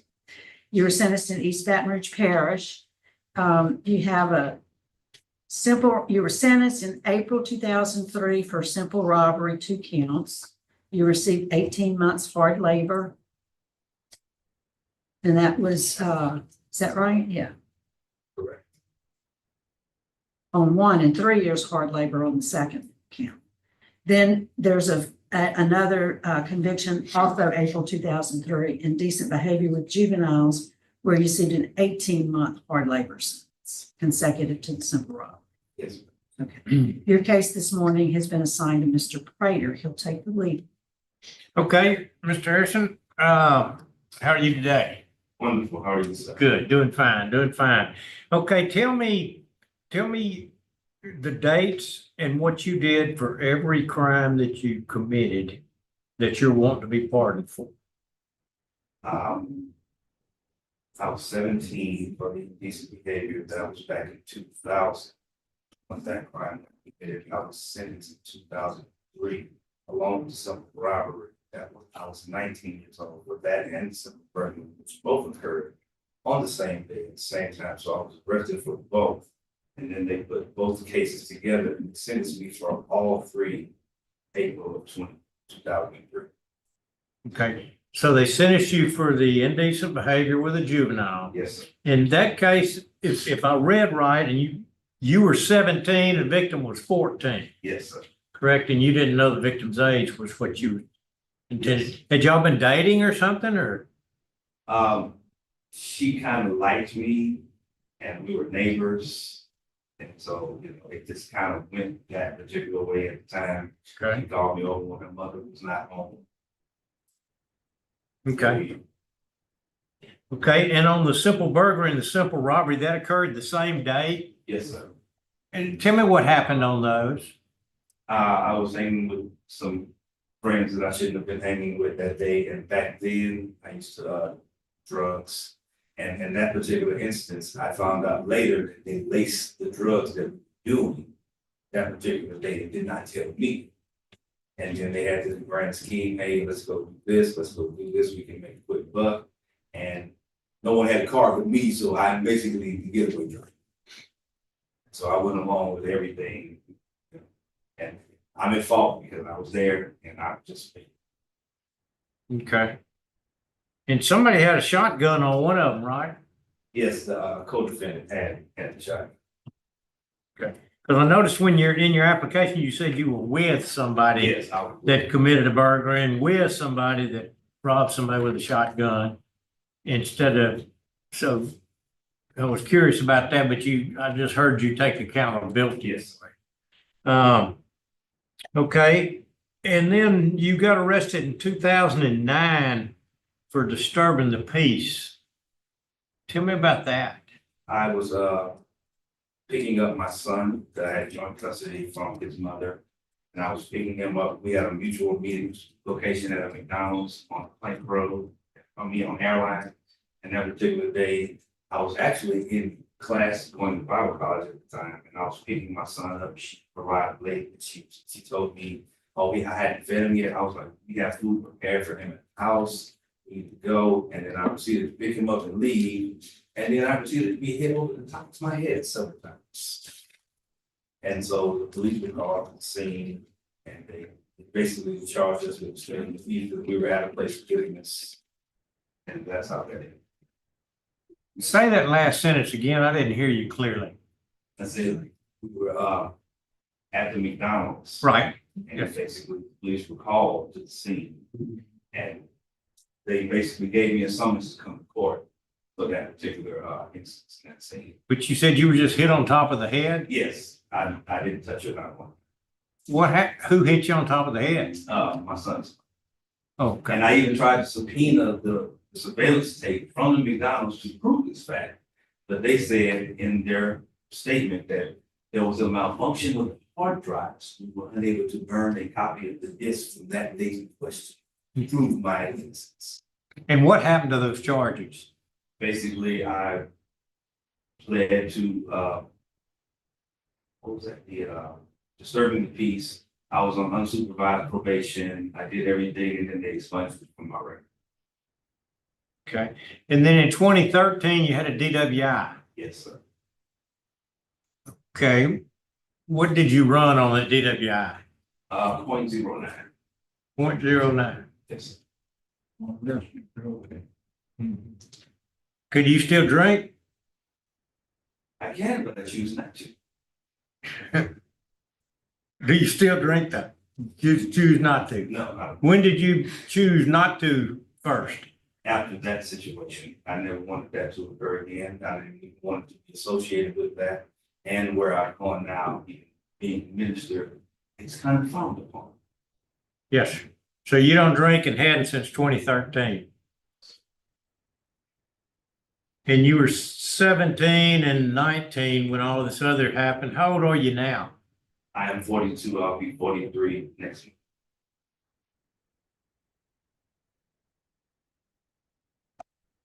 Okay, this is, it's kind of right on the knife's edge for me because of the recent charges, but they're not that recent. And you're wanting restoration of firearms, correct? Yes, sir.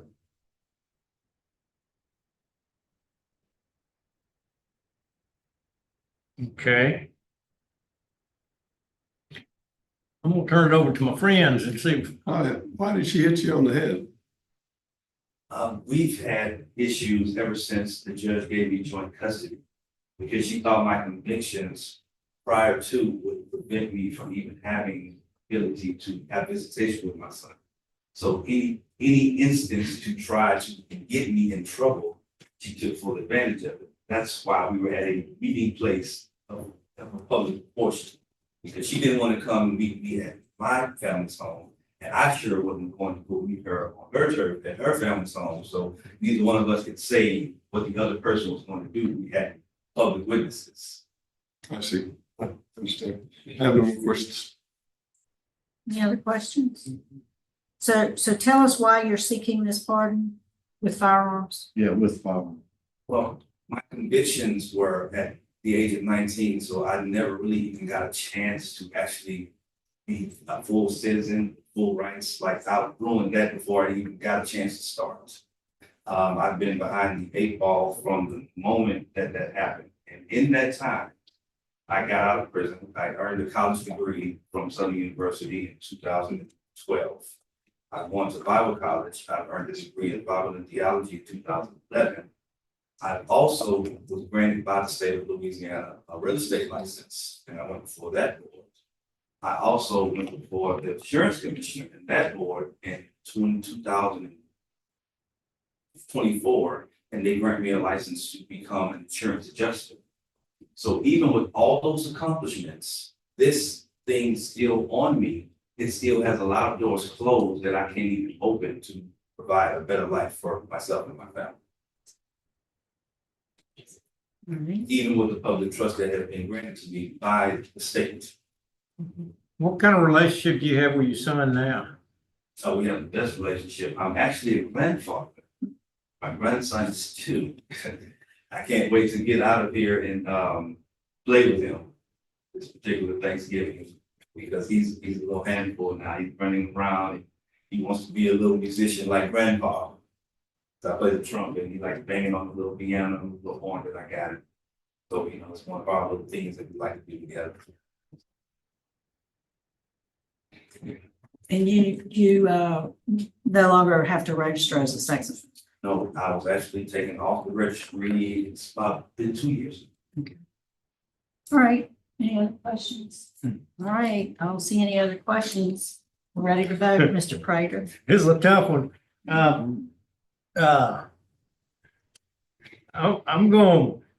My vote is to recommend that you be pardoned with restoration of firearms.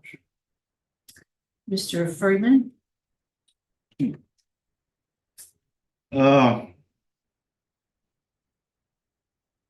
I'm gonna go with the same. I'm gonna go with, pardon, you were very young at the time. And I do think you've changed your life and I want you to be able to enjoy your grandkids. So my vote is pardon with restoration of powers. I concur with Mrs. Prater. Mrs. Stapleton? And I concur with Mr. Prater. All right, Mr. Harrison, I do agree. We're gonna make the recommendation for a pardon with restoration of firearms to the governor on your behalf. Thank you. Good luck to you, sir.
Morning, Mr. Butler. Would you introduce yourself, sir? Tell us your name and your current mailing address.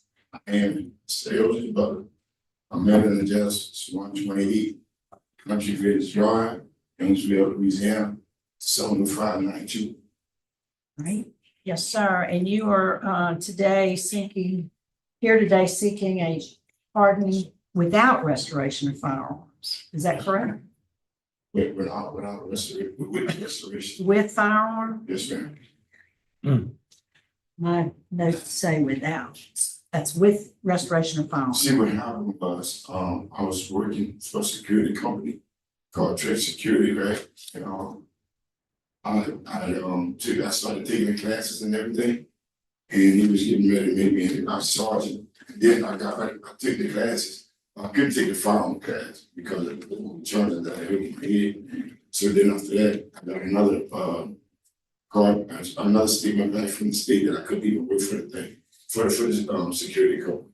So what happened was I went to the DA, he who's dead now, Mr. Boo, and asked him for this. I tried to get him to spurn him. But the city of Numbers is one town. He seen my transition.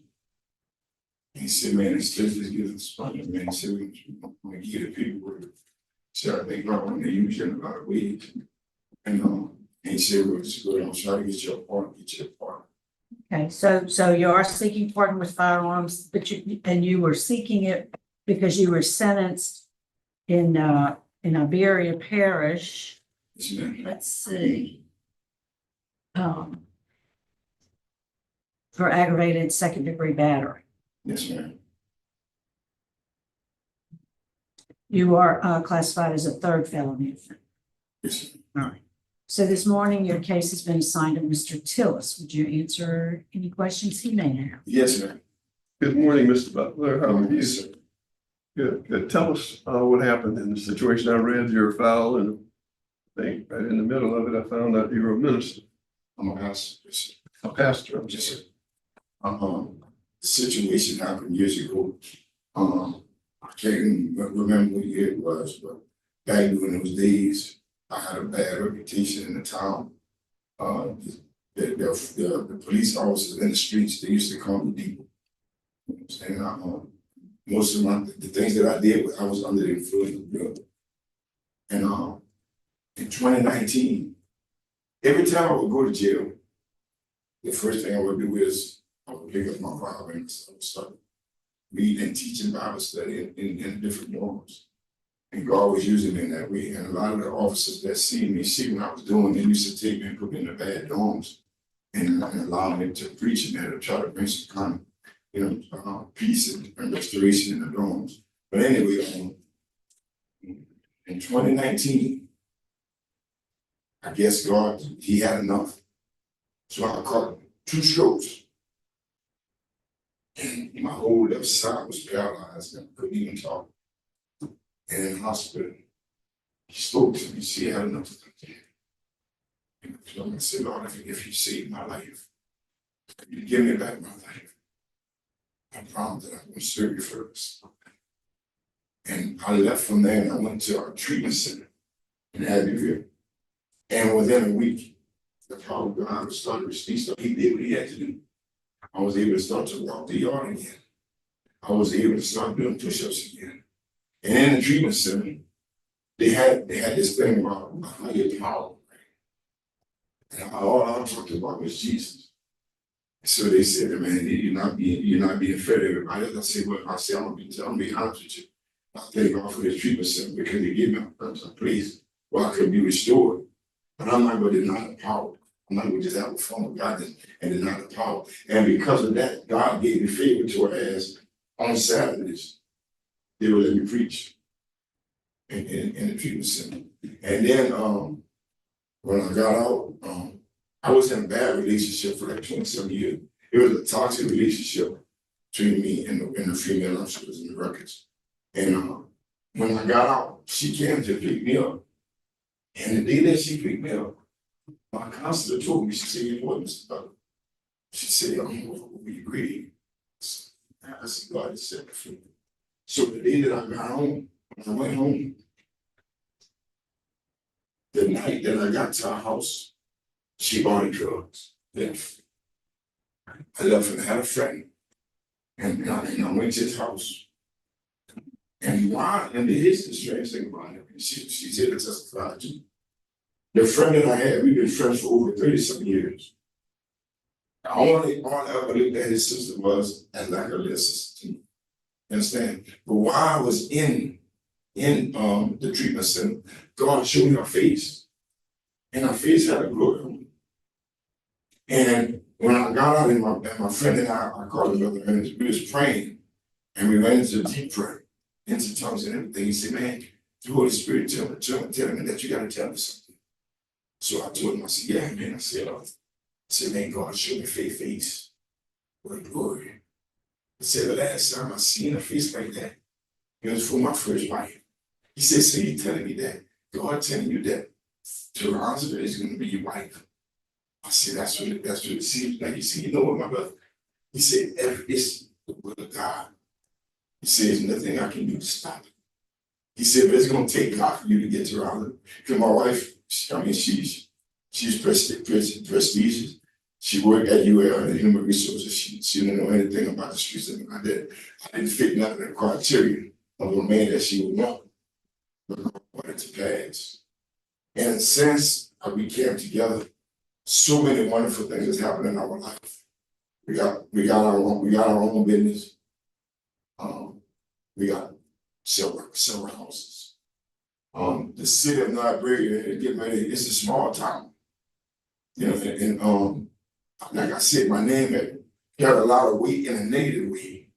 But I believe that everything that God wants to do while I was in the world, being a devil's advocate, He's gonna use me and send me back into the police. We got an outreach called Bless the Block, to where we go into different neighborhoods.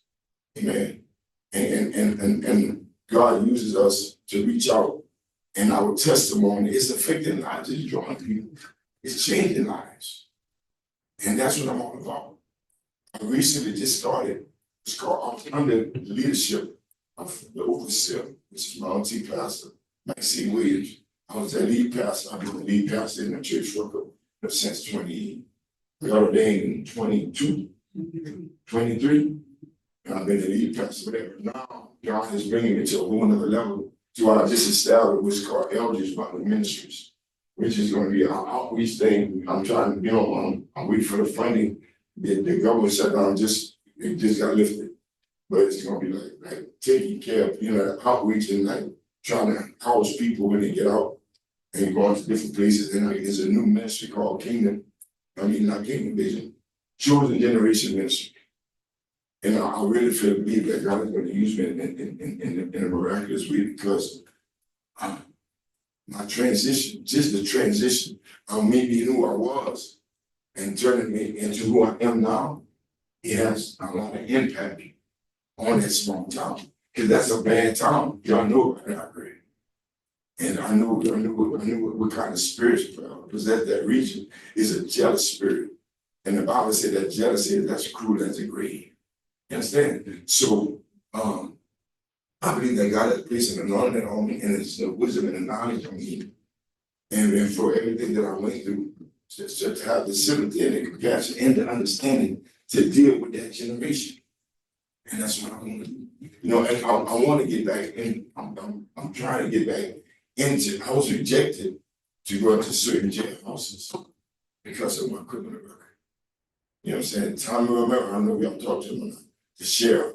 He had recommended that I would become a correctional officer. You know what I'm saying? My boss man, my ex-boss man, Marcus Hayes is still waiting for this year to clear. I still have the job opportunity to work with the security group. Okay. Amen. Thank you. Thank you. We'd like to hear from the people who are going to speak in your behalf. Yes, sir. Miss Maxine Williams. Appreciate your time.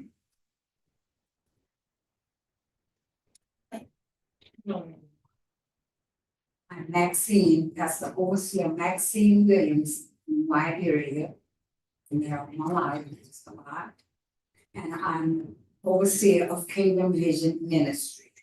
He's not only pastor at my church, but he's also my nephew, as he said.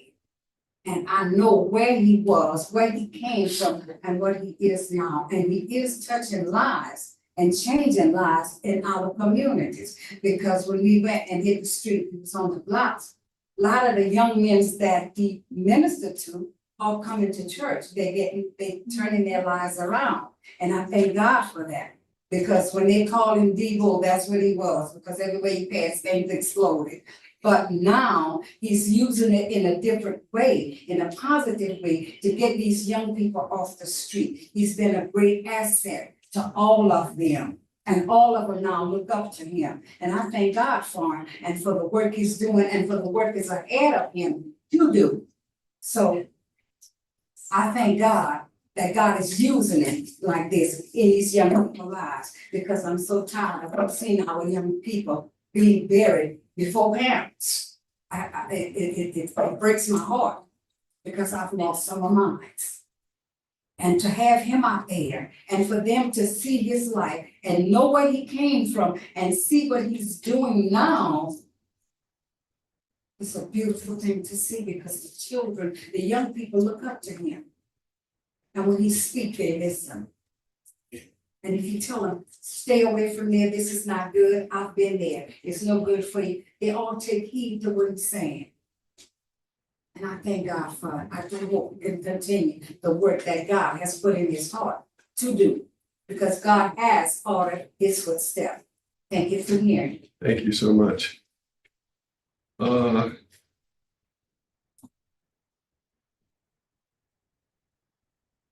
Miss Butler, his wife, I think she should know a little bit about him too.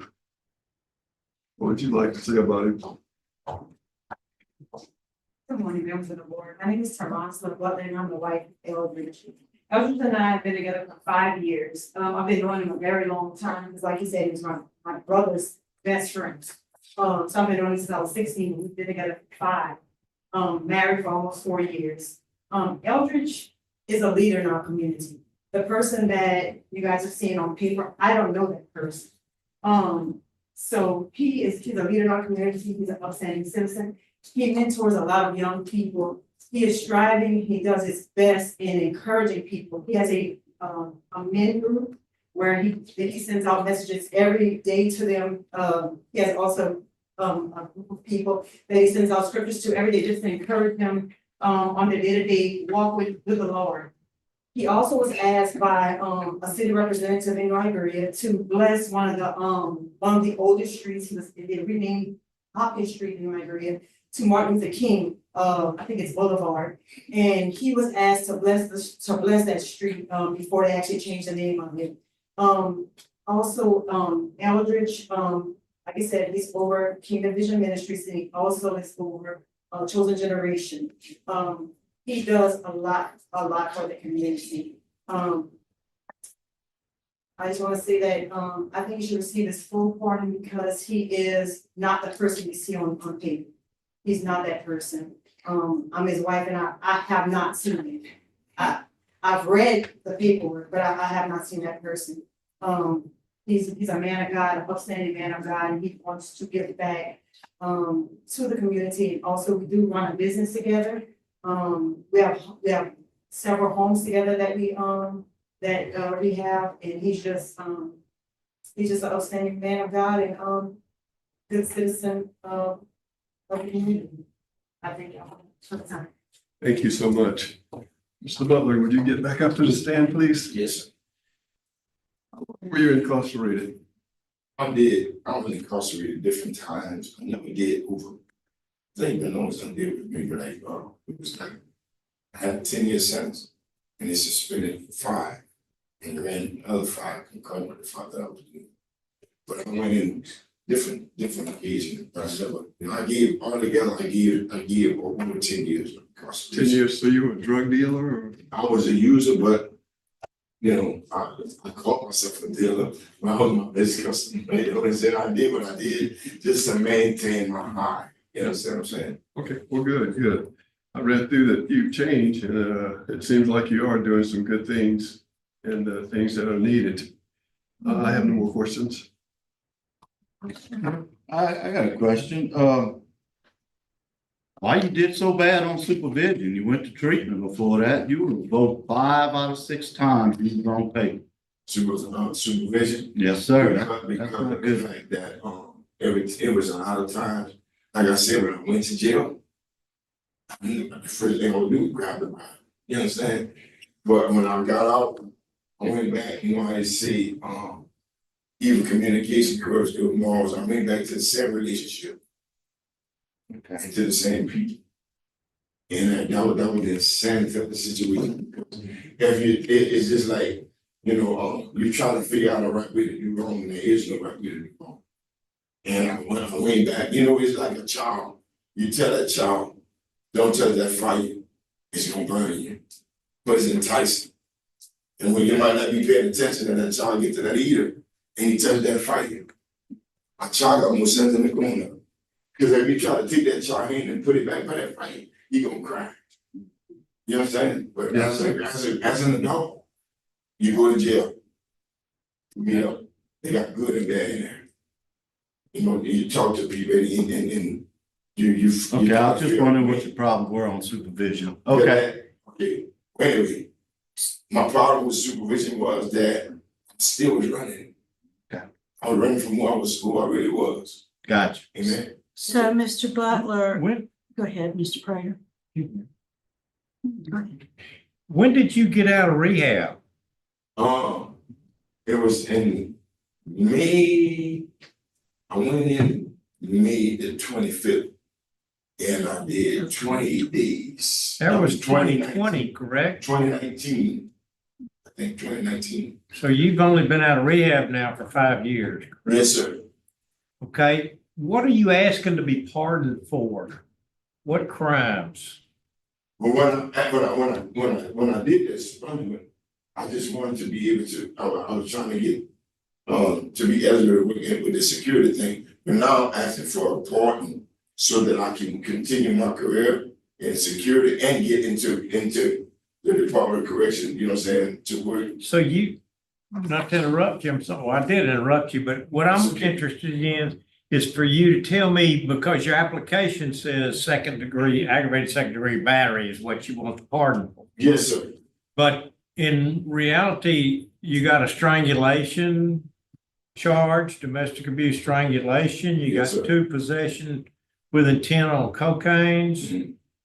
Are you asking for all of that to be pardoned, everything, or? But that's what they investigated me for. Yes, sir. So, because the application doesn't say that, but you want to be pardoned of all felonies that you've committed Yes, sir. in your whole life, correct? Yes, sir. And you've only been out of rehab for 5 years, and 3 of these were violent felonies. Yes, sir. And you know, and now one of the charges, I didn't have a weapon in my hand. It was done in my hand, and I didn't mean to mince, and I stand accountable for the things that I did in my past. I don't like the things that I did in my past. My life is totally contradictory of those type of things. You understand? And I know that I'm new. I trust you, what you're saying 100%, and I know about the redeeming quality of the characteristic of a believer and what God can do. I truly believe that with all of my heart. I'm just trying to decide in my mind whether you're a risk to the public as far as not, I mean, I know you're out, and that's usually what we ask people that are in. But if we cleanse your record completely and give you the right to have a firearm, I mean, we have actually, run the risk of the public getting hurt from what we've allowed you to do. I'm gonna say something. I gotta give scripture. He said, "If any man be in Christ, he's a new creature. Old things have passed away, Yes. and all things have become new." Amen. I can't even lay my hand. The type of person that I was, I didn't even need a gun to hurt a person. You understand what I'm saying? My hands was like lethal, but the only thing I would need a gun for is for a job. Right. Yes, I understand that, but Other than that, I would never be a threat to society. God didn't put me through the pressures of life. These 5 years that I've been out, yes. I've been tried in all kind of ways. But threatened. You understand what I'm saying? And this, you name it, I went through it. And that's what got me to the spiritual level that I'm on. And that's why I'm going back. Right now, I'm waiting for a release from the city to give me a room to start a new ministry in the worst part of our city. You understand? My weapon is the word of God. Well, let me ask you something. Speaking of violence, because in 2005, yes, ma'am. And you talked about the demon of jealousy. Yes, In ma'am. 2005, you caught your girlfriend with another man. Yes, ma'am. And you beat him so bad, like you said, with your fist and with a baseball bat. I didn't use that. Well, it says in here a baseball bat. that his leg was broken Yes, ma'am. with a baseball bat. And you punched him multiple times in the face, but you totally disfigured that man's face.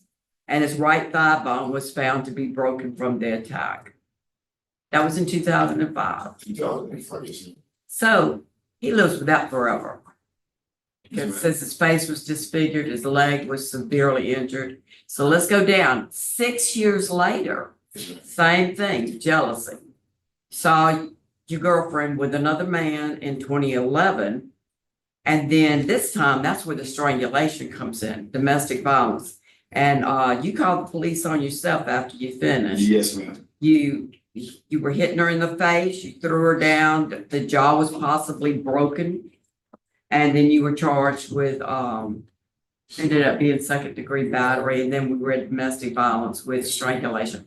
Strangulation by way of a lethality risk assessment, that is the last thing a person does to another person just before they're willing to murder them. Yes, ma'am. They will strangle them. So yes, and there was 6 years that passed between those two things. And you were out. From the 2005, you were out. And then 2006, same thing, jealousy. So you're right, you've been a very violent man. Yes, ma'am. And the thing about it is, even though I was not incarcerated, I still was incarcerated. Not so much that you couldn't hurt people. That's what I'm saying, but I'm still under the bondage of my addictions and my old man. You understand what I'm saying? I still had them demons. I was possessed. You understand what I'm saying? And I wasn't operating from the heart and spirit that I am operating under now. I've been set free. That's all I can say. Yeah. All right, well, that's pretty doggone serious. And like you said, you did it with your own hands. Yes, ma'am. A beating. Yes, ma'am. That's been a problem. All right, Mr. Butler, I think we're prepared to vote. Yes. Tell us. Mr. Butler, you've done some real bad things.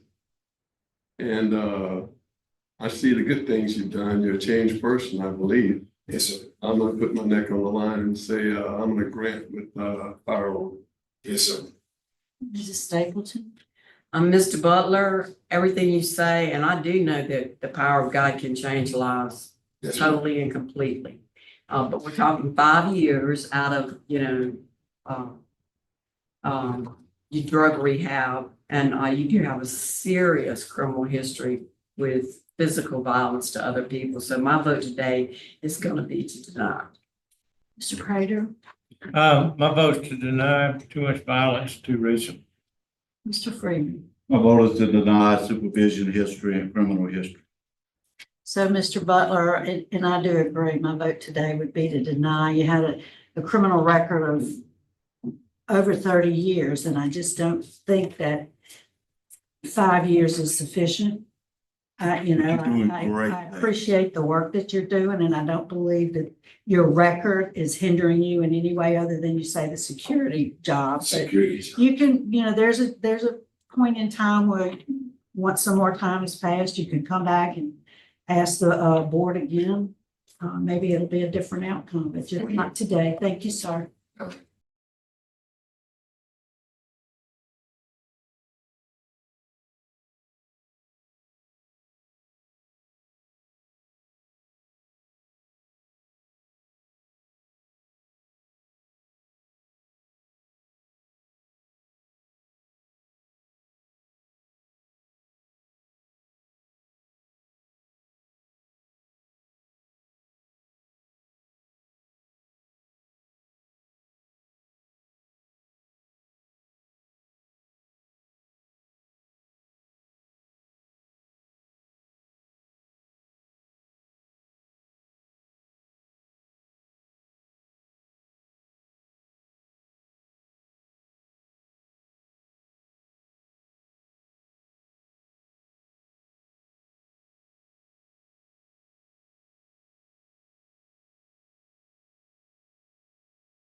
But not. All right, good morning, Warden Bickham. Good morning. The pardon board is reconvening. We're now at Dixon Correctional Institute. So Warden, would you and your staff introduce yourself, please? Yes, ma'am. Good morning, board. Dusty Bickham, warden. Donald Cavalier, classification. Curtis Thurman, mental health. Alvin King, reentry. And that's it. Okay, thank you. And we have before us Mr. Williams. Good morning, sir. Good morning. What is your name and DOC number, please? Thomas Williams, ma'am, and DOC 332830. And you have some guests there with you today, I see. Would you introduce your guests? Who are they? My sister Elder and my sister Marzette Wood Bowler. All right, and we'll ask them if they want to say a few words on your behalf at the appropriate time. We'll see about it, okay? We also have in support the parole project, Mr. Channing Blake, and then we have opposition, Ms. Butler is here, and she wants to say a few words, and we'll ask her to do so. First, Mr. Williams, I'm going to read some identifying information into the record and ask you to confirm if it's true. Then I'm going to turn it over to Mr. Freeman, seated to my far right. Your case has been assigned to him. You ready? Yes, ma'am. All right. So, Mr. Williams, you're here today seeking a commutation of your sentence. You were sentenced in December 2000 in Lafourche Parish for second-degree murder, and you received a life sentence. Is that information correct? Ma'am. All right, Mr. Freeman. Okay, Mr. Williams, tell me what happened to get you in this situation and what has changed over the past 26 years that we should consider releasing or granting a clemency today? Well, met this lady at one of my cousin's house, and we got married, and she was a mental patient and I was one, and we had been going through a lot of changes, ups and downs, getting into it with each other. So I got my check. Both of us was on disability. And I got my check and I went to bring her some money. Then I went out drinking. After drinking, I was on drugs. I was drinking and on drugs, cocaine. And I came back and she was in the room and we was talking and I stabbed. Okay. All right, and tell me what you've done while you were in prison to make us consider granting this application today. Well, I changed my life. I give my life to God. I took substance abuse, Victor Wells, and I ain't the same person like I used to be. I never had a write-up. I've been going to classes. I go to church every Sunday. When I be on dialysis, I'm got sugar diabetes. I'm 66 years old, and I got a dialysis, and I ain't getting no older. I'm getting younger. I mean, no younger. I'm getting older, and I'm trying to make it home before I die. Okay. All right, Warden, what can you tell us about him, and also kind of give us a little history on his health also? I see a lot of mention of mental health and also physical ailments. So if y'all can elaborate on that, I'd appreciate it. Yes, sir. Good morning, Mr. Freeman. So as far as him here, he's been at DCI since 23, I believe, due to dialysis is why he came to DCI. As he's mentioned, he hasn't had a write-up in his whole time in corrections, so he doesn't give us any issues as far as that goes. Medically speaking, I have information on him. He is dialysis, of course. He also does insulin 2 times daily. Glucose checks and insulin 2 times daily, and requires a walker. He has follow-up from nephrology, cardiology, primary care, podiatry, and optometry. So some medical issues there. And I have a mental health Thurman here, maybe to discuss more on the mental health side of things. Mr. Thurman, would you come over, please?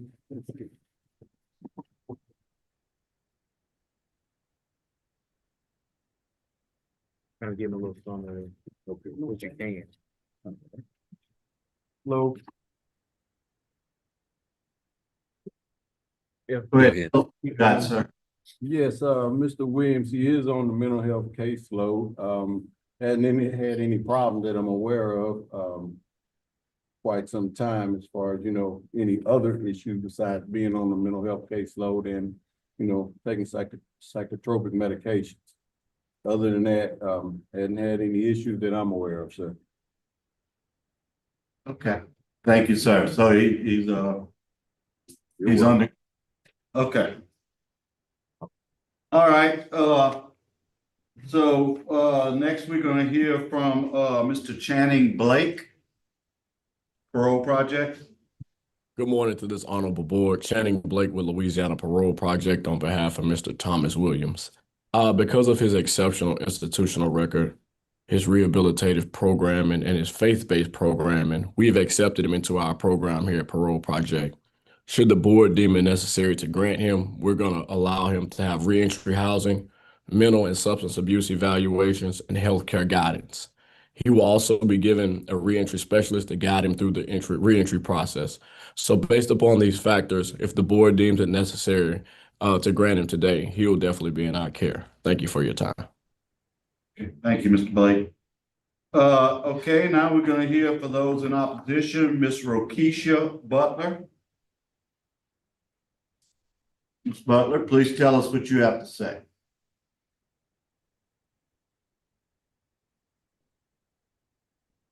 You're on mute.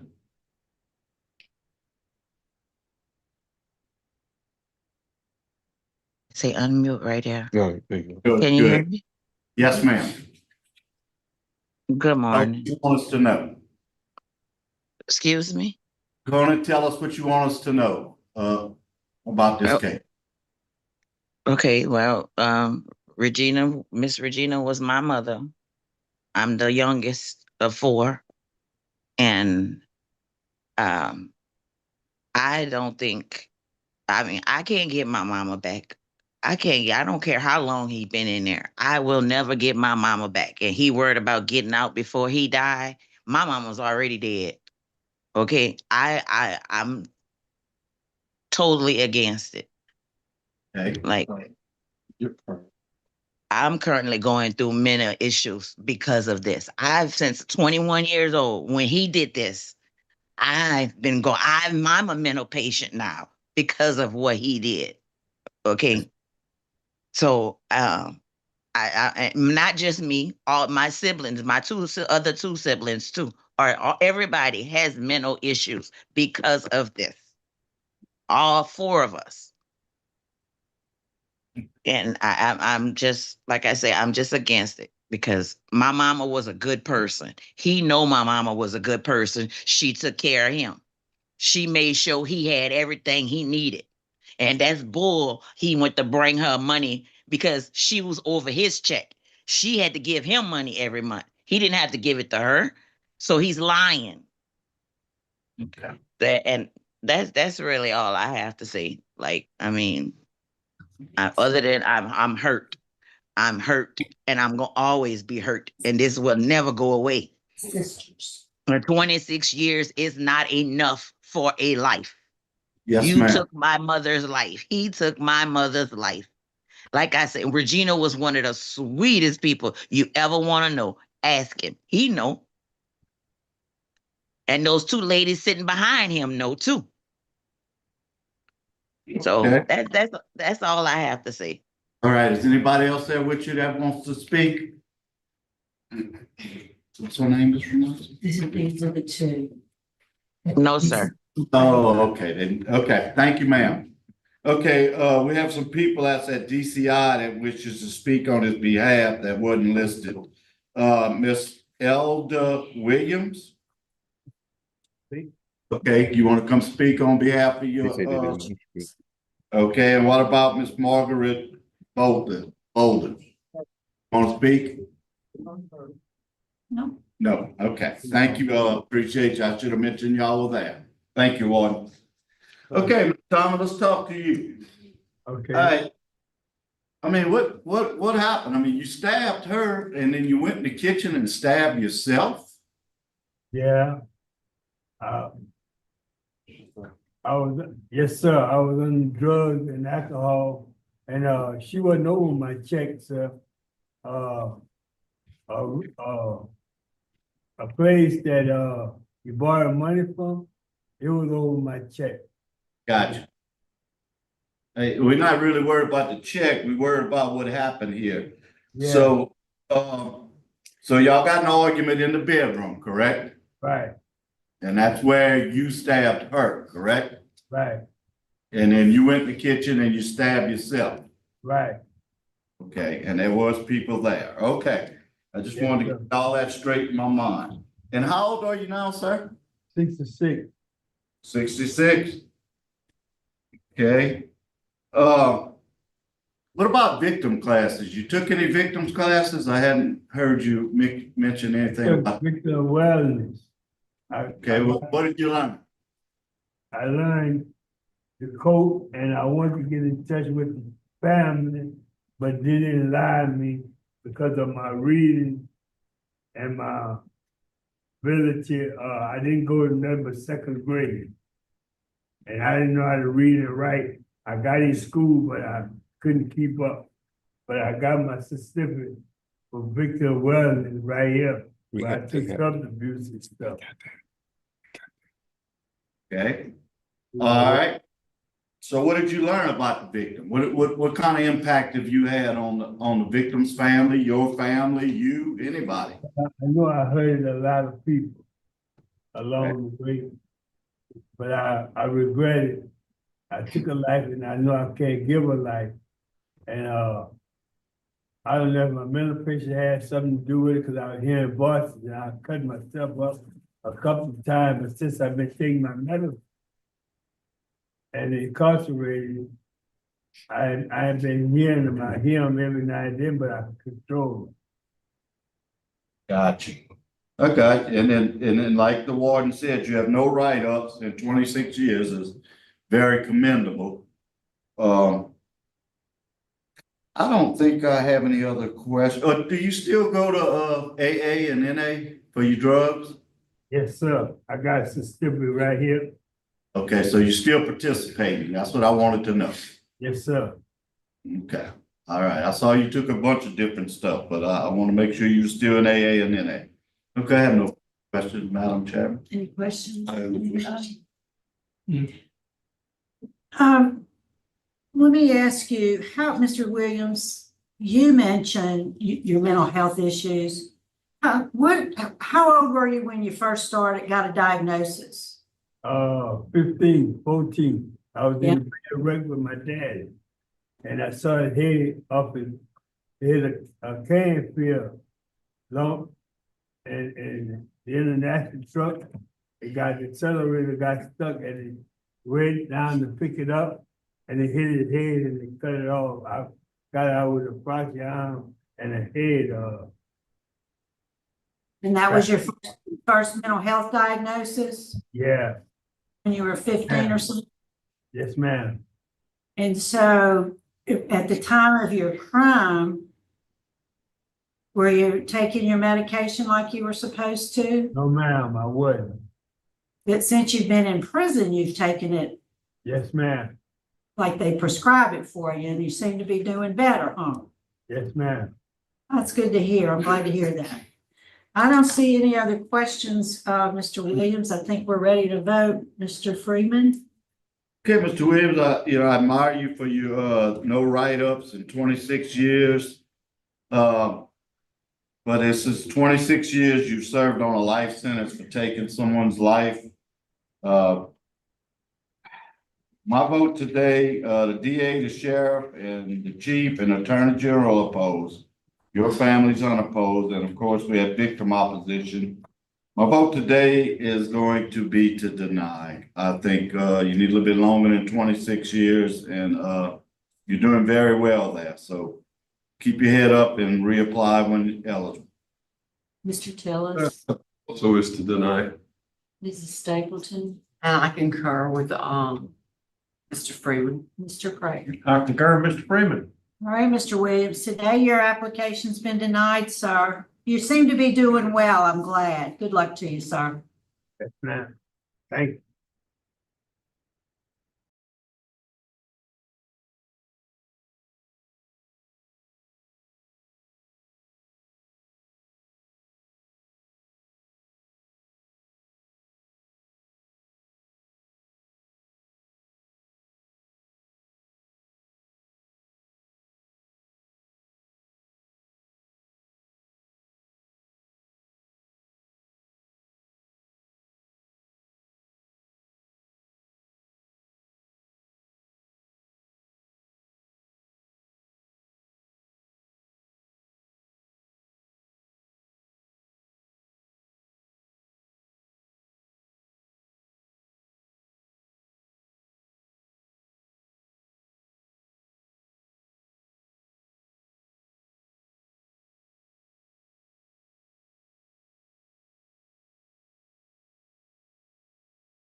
All right, good afternoon. The pardon board is now at Louisiana State Penitentiary, and would the warden and staff please introduce yourself for the record? Deputy Warden Olivo. Reginald Admiral, classification. Carmen Shipley, inmate records. Thank you. We have before us Mr. KERSEY. Yes, ma'am. Good morning, good afternoon, Mr. KERSEY. Would you introduce yourself Tell us your name and DOC number. My name is Harry Kersey. My DOC number is 359847. Yes, sir, Mr. Kersey, thank you. You are here today seeking a commutation of your sentence. You were sentenced in East Baton Rouge Parish in March 1996 to a life sentence for aggravated rape. Is that information correct, sir? Yes, ma'am. Your case this afternoon has been assigned to Mr. Prater. I'll turn it over to him. Hello, Mr. Kersey. You doing okay this afternoon? I'm a little nervous, sir. Okay. Be honest. Well, I'm an easy person to talk to, so you got lucky. Okay. All right. Well, we're gonna walk you through this thing because we need to get to know you a little bit so we can make a really good decision today as a board. Tell us. I want you to tell us to begin with, before I ask the warden what kind of inmate you've been. Tell us what got you there and what you've done since you've been there that would lead us to believe that you're rehabilitated enough to get out. Yes, sir.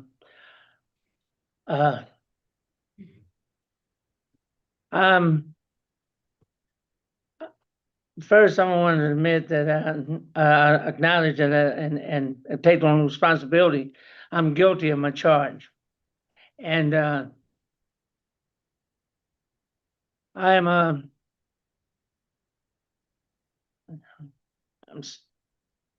sorry for the things I've done, the crimes I've committed against my victims. They're very heinous and very terrible charges. And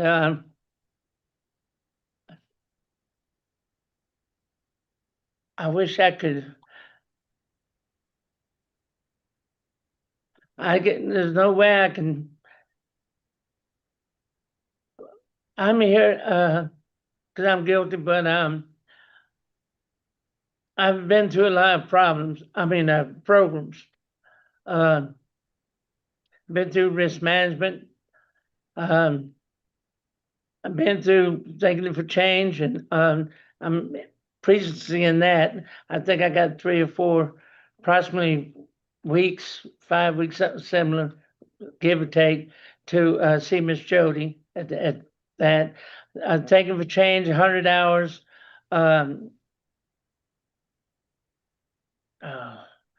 Anger management. I've took these classes to better myself, so I can. I'm not the same person. I know that. I made trustee in 2001. Been a trustee since then.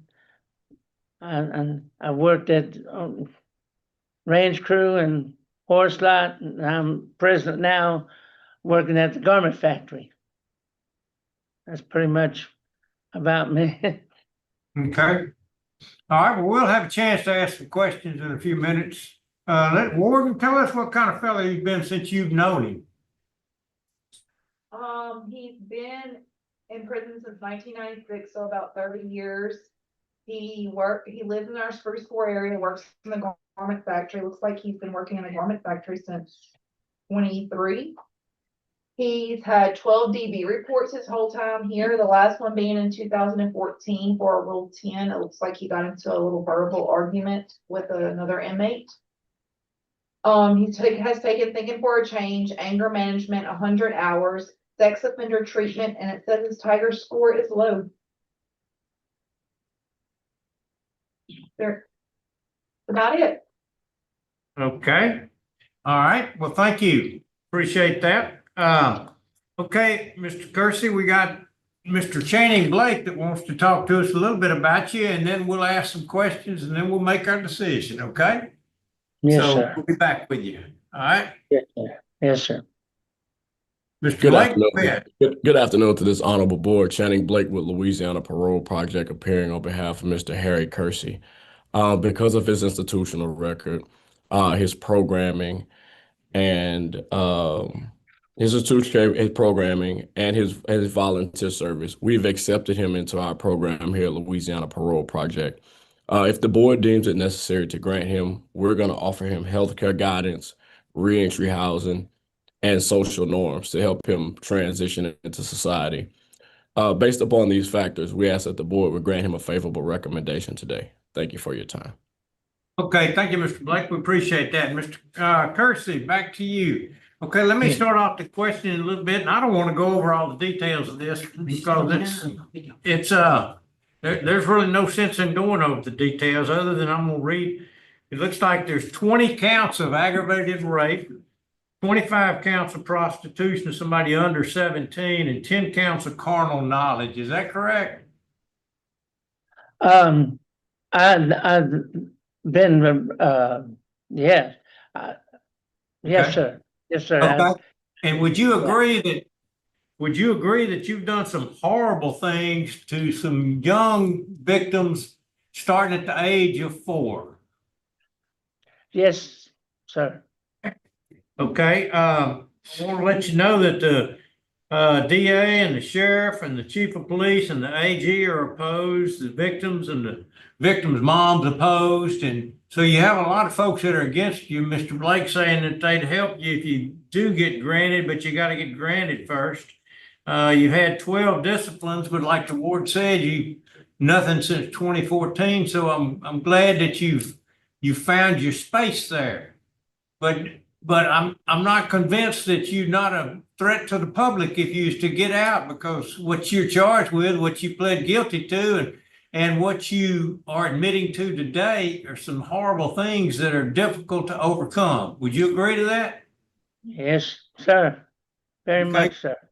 So in one sentence or one paragraph, tell me why my vote would be to recommend to the governor that you be released. Well, sir, I besides taking the classes and all, I've been an opportunity here to prove to the board that I'm no longer a person of a harbor man. I was on the range crew, and I've been around several children and women and over the past few years, and I remember the Vets Association, and we try to help people, with the bikes and stuff, the Vets Association does. Okay. Okay, well, that's about your paragraph. I appreciate that. I'm gonna ask the other board members if they got any questions. I would just like to say too that the crime you committed as a child sexual predator, there's a history of that repeating itself for the rest of your life. So I would consider you a public safety to be released. Yes. I don't see any other questions, Mr. Kersey. I just wanted to say thank you for your work with the Vets Association, and I see you have some military service in the Army in the mid-70s. Thank you for your service. I think we're prepared to vote, Mr. Prater. Yes, sir, Mr. Kersey. I want to commend you for the work that you've done there and for your pattern of behavior. You're following the rules and you're doing everything you're supposed to do. And having said that, my vote is to recommend to the governor that this be denied and that you continue to serve your sentence. I think you need to continue right where you are. Mr. Freeman, I concur, strong law enforcement opposition. Mr. Tillis, I concur with Mr. Prater. and Mrs. Stapleton. I concur with Mr. Prater and Mr. Freeman, and also there is strong victim opposition to you, and I consider you a continued public safety risk. All right, Mr. Kersey, you've gotten 4 votes to deny your application. So today your application's been denied, sir. Keep doing the good work that you're doing. Good luck to you. Thank you for y'all's time. Warren Oliver, that concludes our business. We're going to sign off. Thank you. Yes, ma'am.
All right.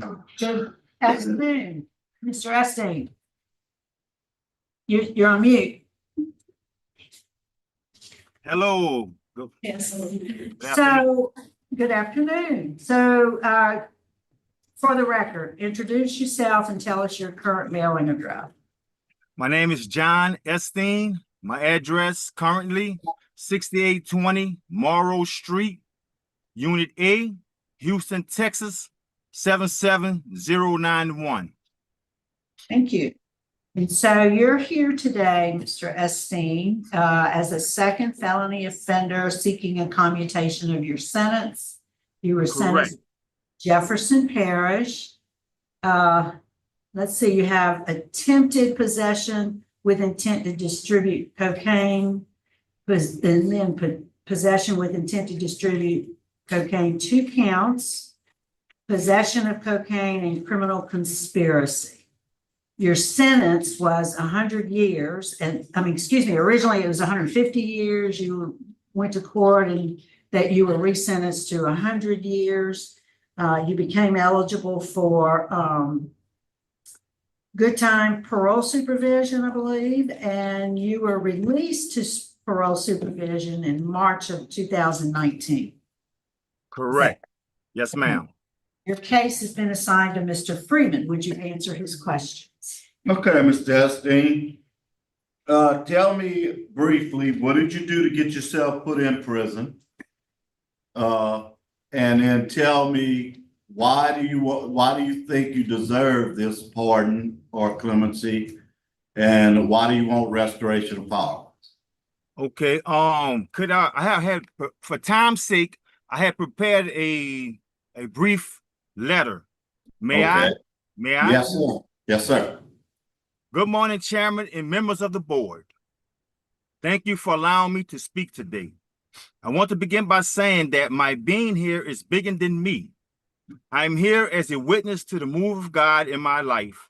Everything I've been through has had a purpose beyond myself. Today is not just about me seeking mercy. It's about showing what God can do when a man truly surrenders, changes, and grows.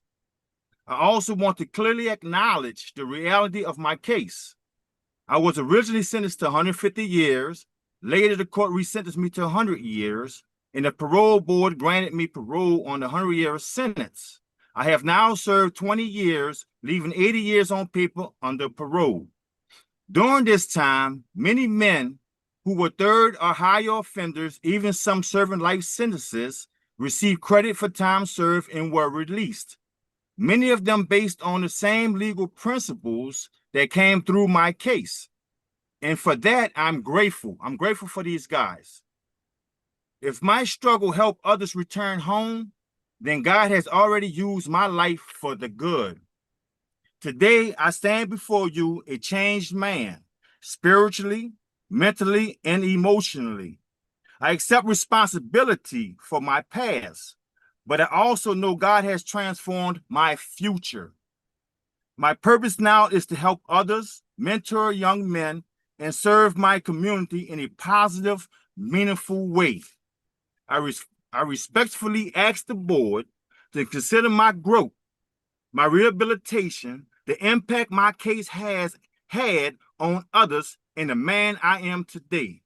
Thank you for your time, and thank you for hearing me. Okay. Thank you for that letter. All right. And so your crime was drugs, correct? Yes, sir. User or dealer? Dealer, sir. Okay. You ever use, or it was all dealing? No, I never used drugs. Okay. And how long of a period were you selling these drugs? I say I'm a second offender, so when I came home, I came home in 85. So I went to no, I came home. I'm sorry. I'm sorry. I came home in 95. Service? Yeah, I was in Desert Storm service. Yeah, thank you for service. Yeah. Appreciate it. Came home, and then I caught a charge thereafter. Soon after that, I went to feds. Came home in 1995. After 95, it took me, I started getting back into trouble. I say like in 97. So in 1998, that's when I caught the state case. So I say about a little over a year, I was selling drugs. Okay. All right. And let's get to the people that are here. Well, first off, Warden, well, we don't have a warden in this one, okay? Let's get to the people that are here to speak on your behalf. Okay. We got Reginald Joseph, but he's not gonna speak. He's a friend. He's on Zoom. We have Sonia Bridgewater. She's your sister. She wishes to speak. Okay. John Bartholomew, your mother, wish to speak, and Bobby Wallace, also, which is a friend, wish to speak on your behalf. So let's start with your sister, Sonia Bridgewater. Hello, I'm Sonia. I am John Esteen's second sister, or the sister underneath him, shall I say. And I just want to testify that since we've both been home, because yes, he is my co-defendant as well. But since we have both been home, we've been both been in a community to try to help people and to say that John, when he came home, we also started a nonprofit organization as well, which we are still trying to get off the ground to be able to help people that comes home and that is be able to get jobs and stuff like that. He's got a good heart. He's always had a good heart. He continues to have a good heart. He continues to help others that is less fortunate than he is. And I just want to say that for him, for my brother, sometimes I want to punch him in the head, sometimes too, but he is a good person and I love him unconditionally. Thank you, ma'am. Appreciate that. You're welcome. Jean Bartholomew? You're on mute, ma'am.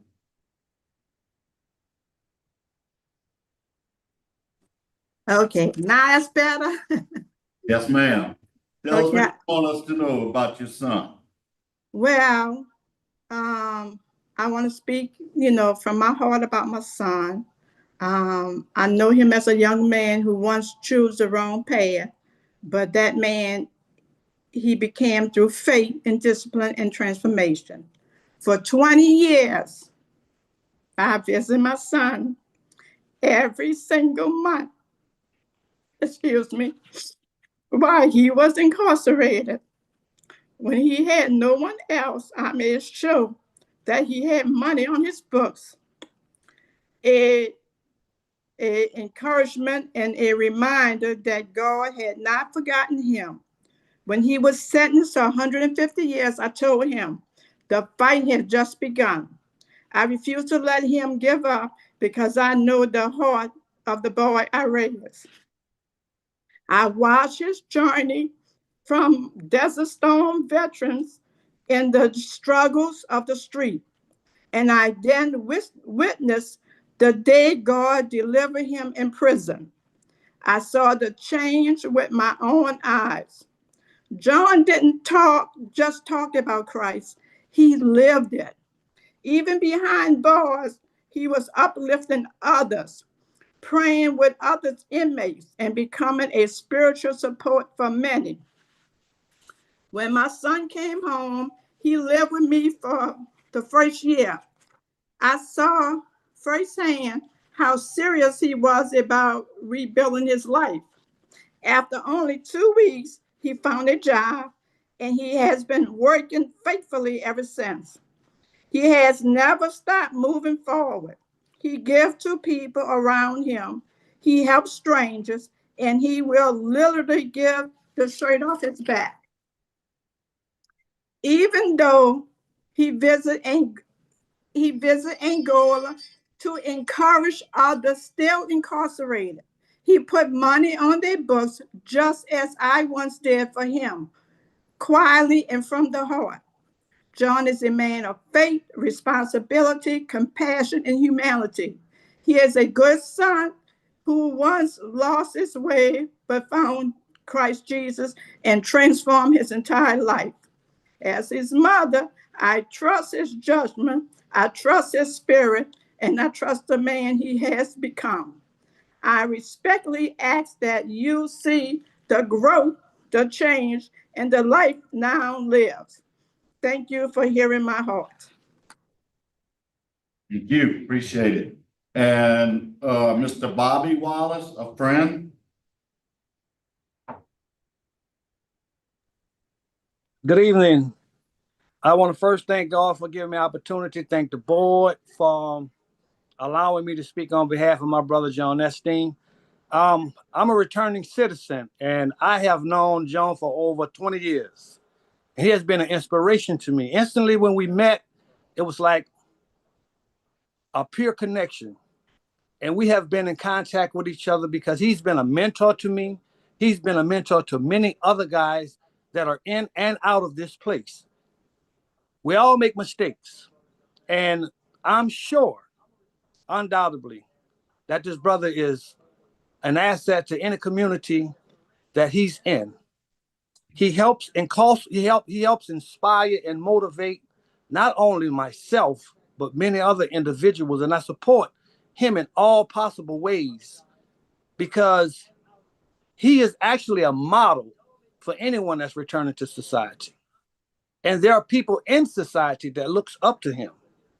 And anything that I can help to provide for him to be completely relieved of all things that hang over his head, I'm in support of. Because that's not only an alumni brother that we graduated from the Bible college together, but we also labored in a play called The Life of Christ. And we still do it out here to this day.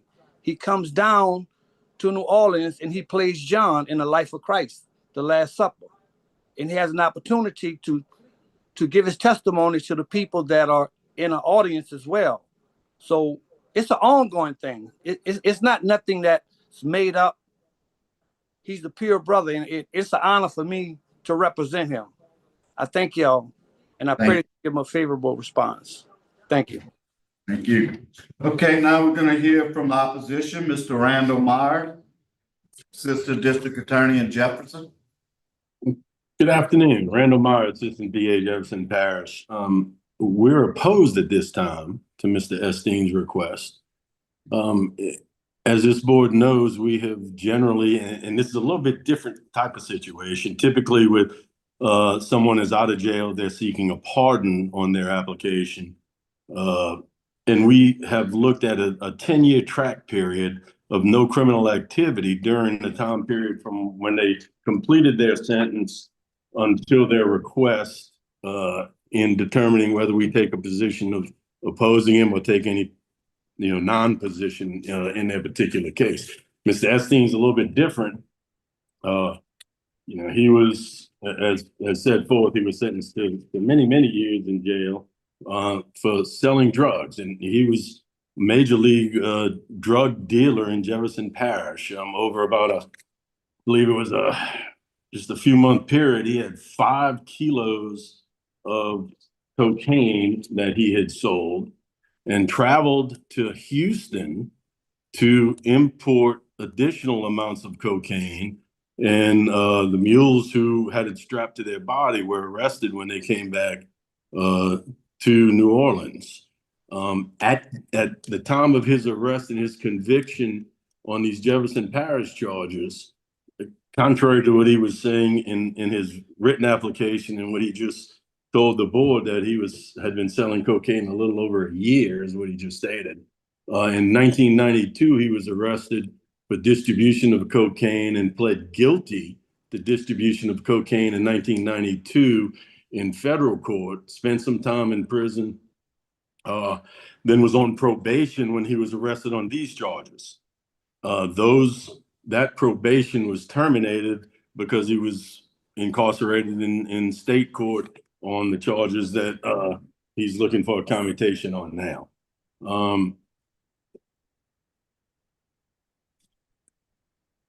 In his application, he states, for his reasons for seeking the commutation, or his job has me traveling 48 states and it's a hassle finding a way home just to renew a travel permit. We think that's an important part of the restrictions on his activity in the short time period that he's been out of jail. He should remain under supervision so that he's being supervised, and we can be assured that he's not committing any additional offenses. That's restrictions on his movement and having to get approval to travel. Understand he has a job driving trucks is not an unreasonable requirement on him for this short period of time that he's been out of jail. He also complains that he's accomplished a lot and is an asset to society. The courts reduced his sentence from 150 to 100 years, but this is overlooking his accomplishments while in prison. Contrarily, I think his accomplishments while in prison is the reason he's out now, is the reason that he's on supervision and not serving 100 years in jail. Third, he essentially wants what everyone else got who went home, and it's a little bit funny the way he stated it in his application. Essentially, he's looking for credit for time served, that they were worse offenders than he was, but they got better results. you know, we don't feel that that's a valid reason for granting him a commutation of sentence to time served. And again, it's only been 7 years, 5 to 7 years. I'm not exactly sure the date he was released. But it hadn't been 10 years, and 10 years is kind of the mark that we like to look at to see that someone is not getting in additional, having additional criminal activity during that time period. So, and finally, he states in his application that the application asked about restitution, and he said yes, he was ordered restitution, but he says it was 80 years, and then it says that, well, he didn't pay any because it was over $50,000. I'm not exactly sure what all that means. I don't believe he was ordered to pay restitution. Maybe that's fines that were assessed against him. But in his application, he says he hadn't complied with whatever that order was, and I hadn't been able to find out what exactly that order was. But so for those reasons, at this time, and you know, after a few additional years of living without any additional criminal activity, we may take another, you know, we'll look at it again. We may take another position on that.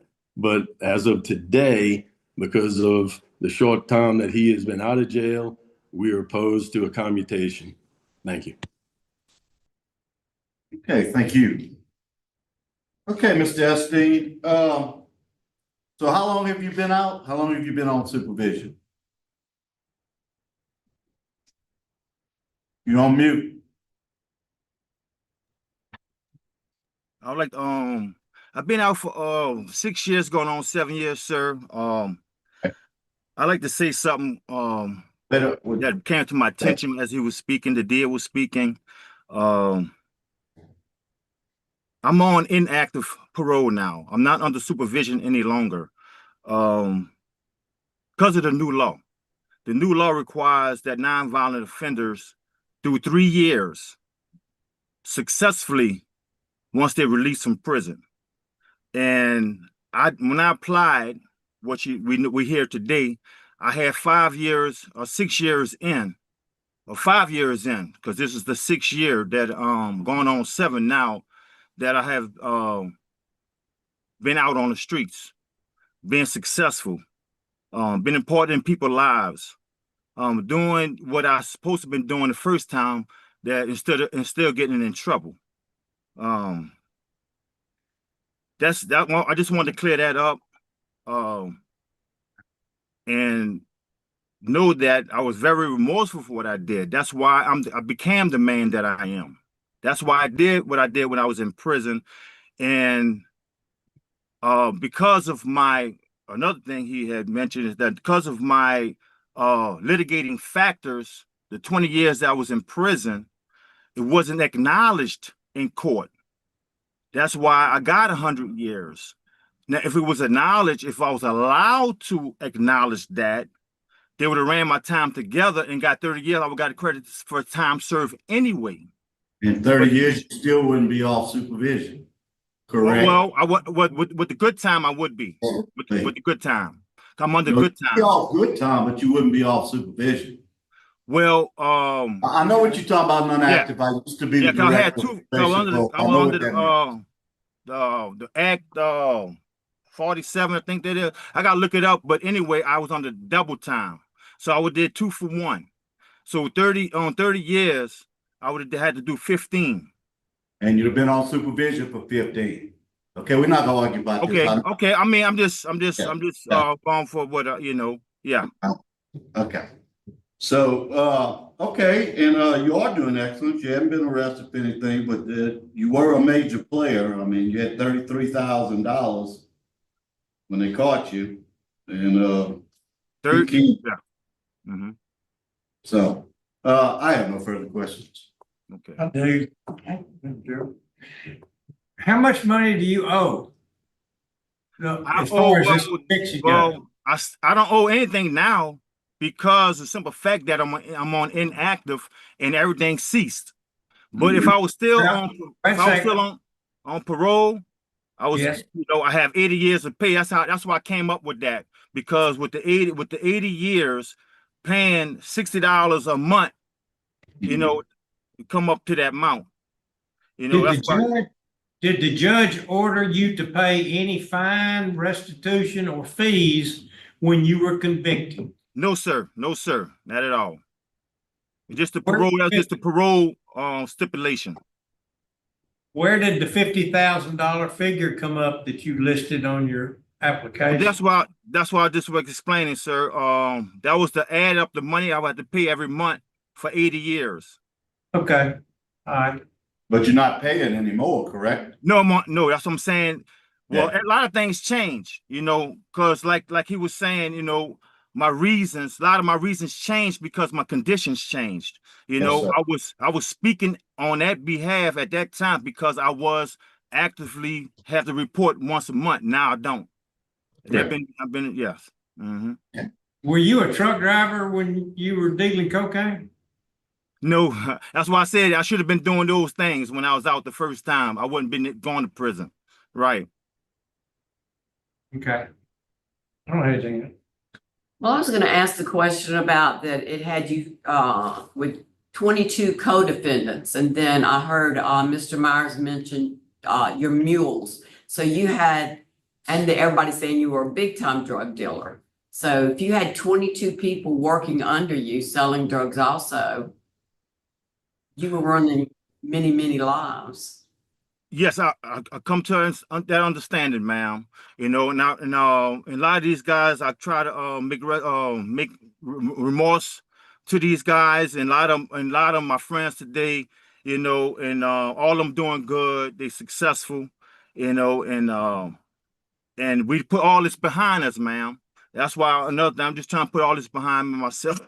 Excuse me, I got a little cold, but yeah, I'll just take this opportunity to try and put all this behind me as well, and for our little thing we had, we come to, everybody's doing good, going on with their life. They learn from their mistakes as well as I, and I wasn't a bad person. I just was misled.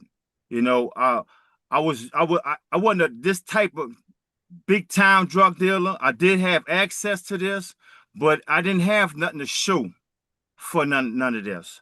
I wasn't like that, what they portrayed me to be, but I was involved with it. I would have access to this kind of weight because I got caught with it, but at the same time, I had nothing to show for it, and they can prove it on record. I had nothing. I was just trying to I come from war. I was lost, I was broken, and I just made bad decisions. It's my fault. I made bad decisions, and it led me to 150 years of my life. And I just couldn't. It just blew my mind, and that or something like that. When you face 150 years in prison, I mean, if you don't change from that, you never change. And that's just the ground I stand on. You can never change. And then besides, a lot of guys look up to me in prison because of my walk. I graduated from Bible college. I walked a straight line, no matter what, for 20 years.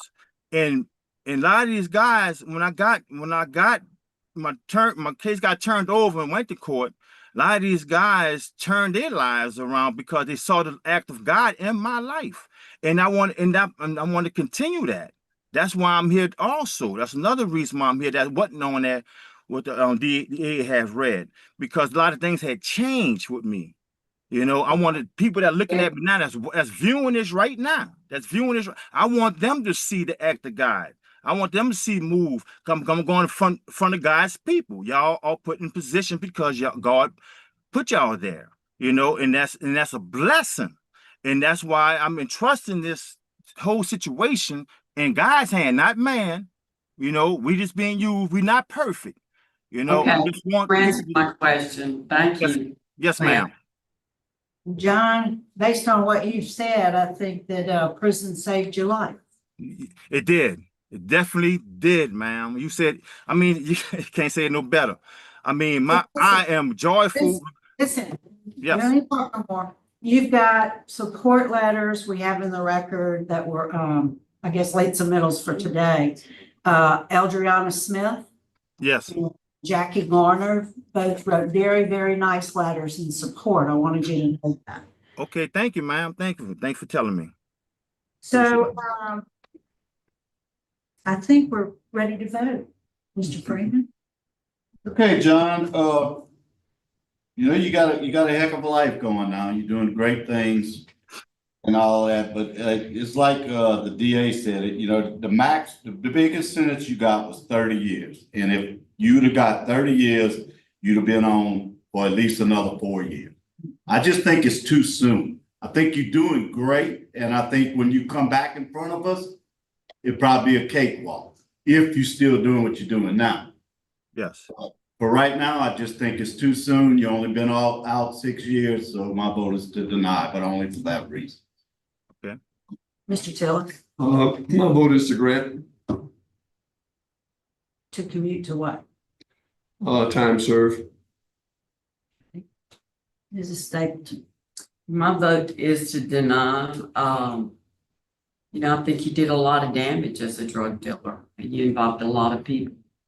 So, for the length of the crime and the damage you caused to different people, and it's not enough time served. That's my reason to deny. Mr. Craig? I concur with Mr. Freeman. All right, John, you didn't get the votes you needed today. You got one favorable, 3 that were not favorable, but we all agree you're doing well now. You just need a little more time of doing well and helping others. And come back and see us. Yes, ma'am. Yes. Thank y'all. Thank y'all for having me.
All right, good afternoon, Mr. Harrison.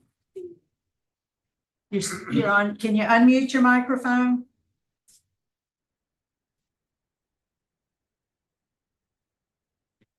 Nope, still can't hear you. Okay, you hear me? Yes, sir, I can. Would you introduce yourself, sir? Tell us your name and your current mailing address.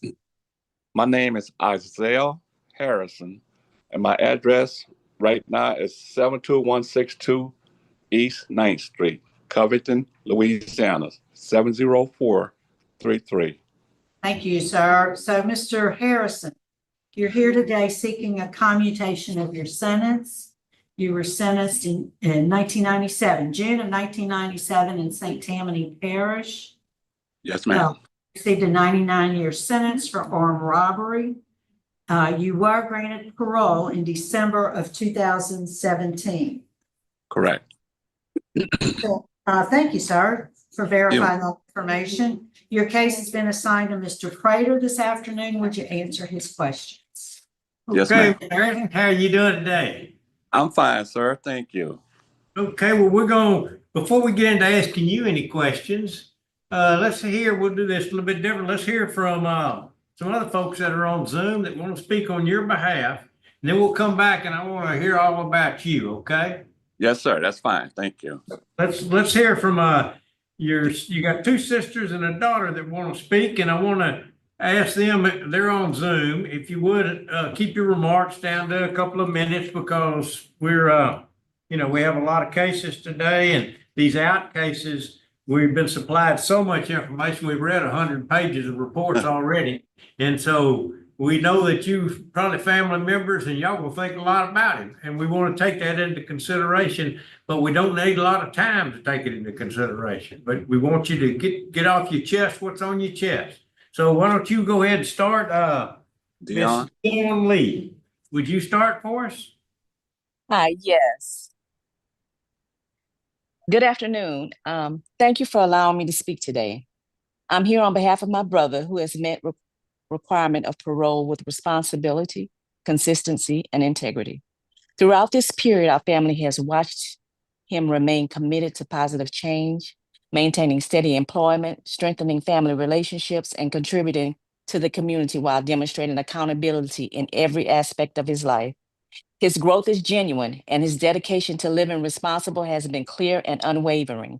Our entire family continues to provide a strong, supportive structure and stability, ensuring that he remains on a positive path. We respectfully ask the board to consider granting him this clemency and releasing him from parole so that he can continue building his life without the restrictions that no longer reflect him as a person today.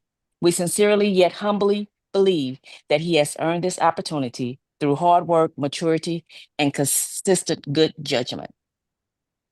Okay, you're a good and faithful sister. We thank you for those words, and we take them into consideration and take them seriously. Thank you. Thank you. Miss Louise Harrison, would you be next and be the next sister to talk? Good afternoon, you all. I just want to say, since Izell's been released, he has consistently demonstrated a deep understanding of the impact of his past actions on both the victims and the broader community. He also has expressed his genuine remorse and has taken the responsibilities for the harm he has caused. It's clear that he recognizes the seriousness of his past choices and is committed to living a life that honors the lessons he's learned. So during his time of incarceration, he participated, in the rehabilitation programs, educational courses, and these efforts laid the foundation for his positive change that he's continued to build upon since returning home.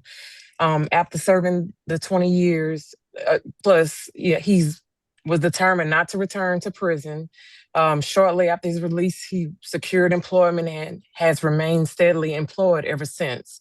Through his patience and discipline, he saved and responsibly purchased a vehicle, all while adjusting to the world that has changed significantly during his incarceration.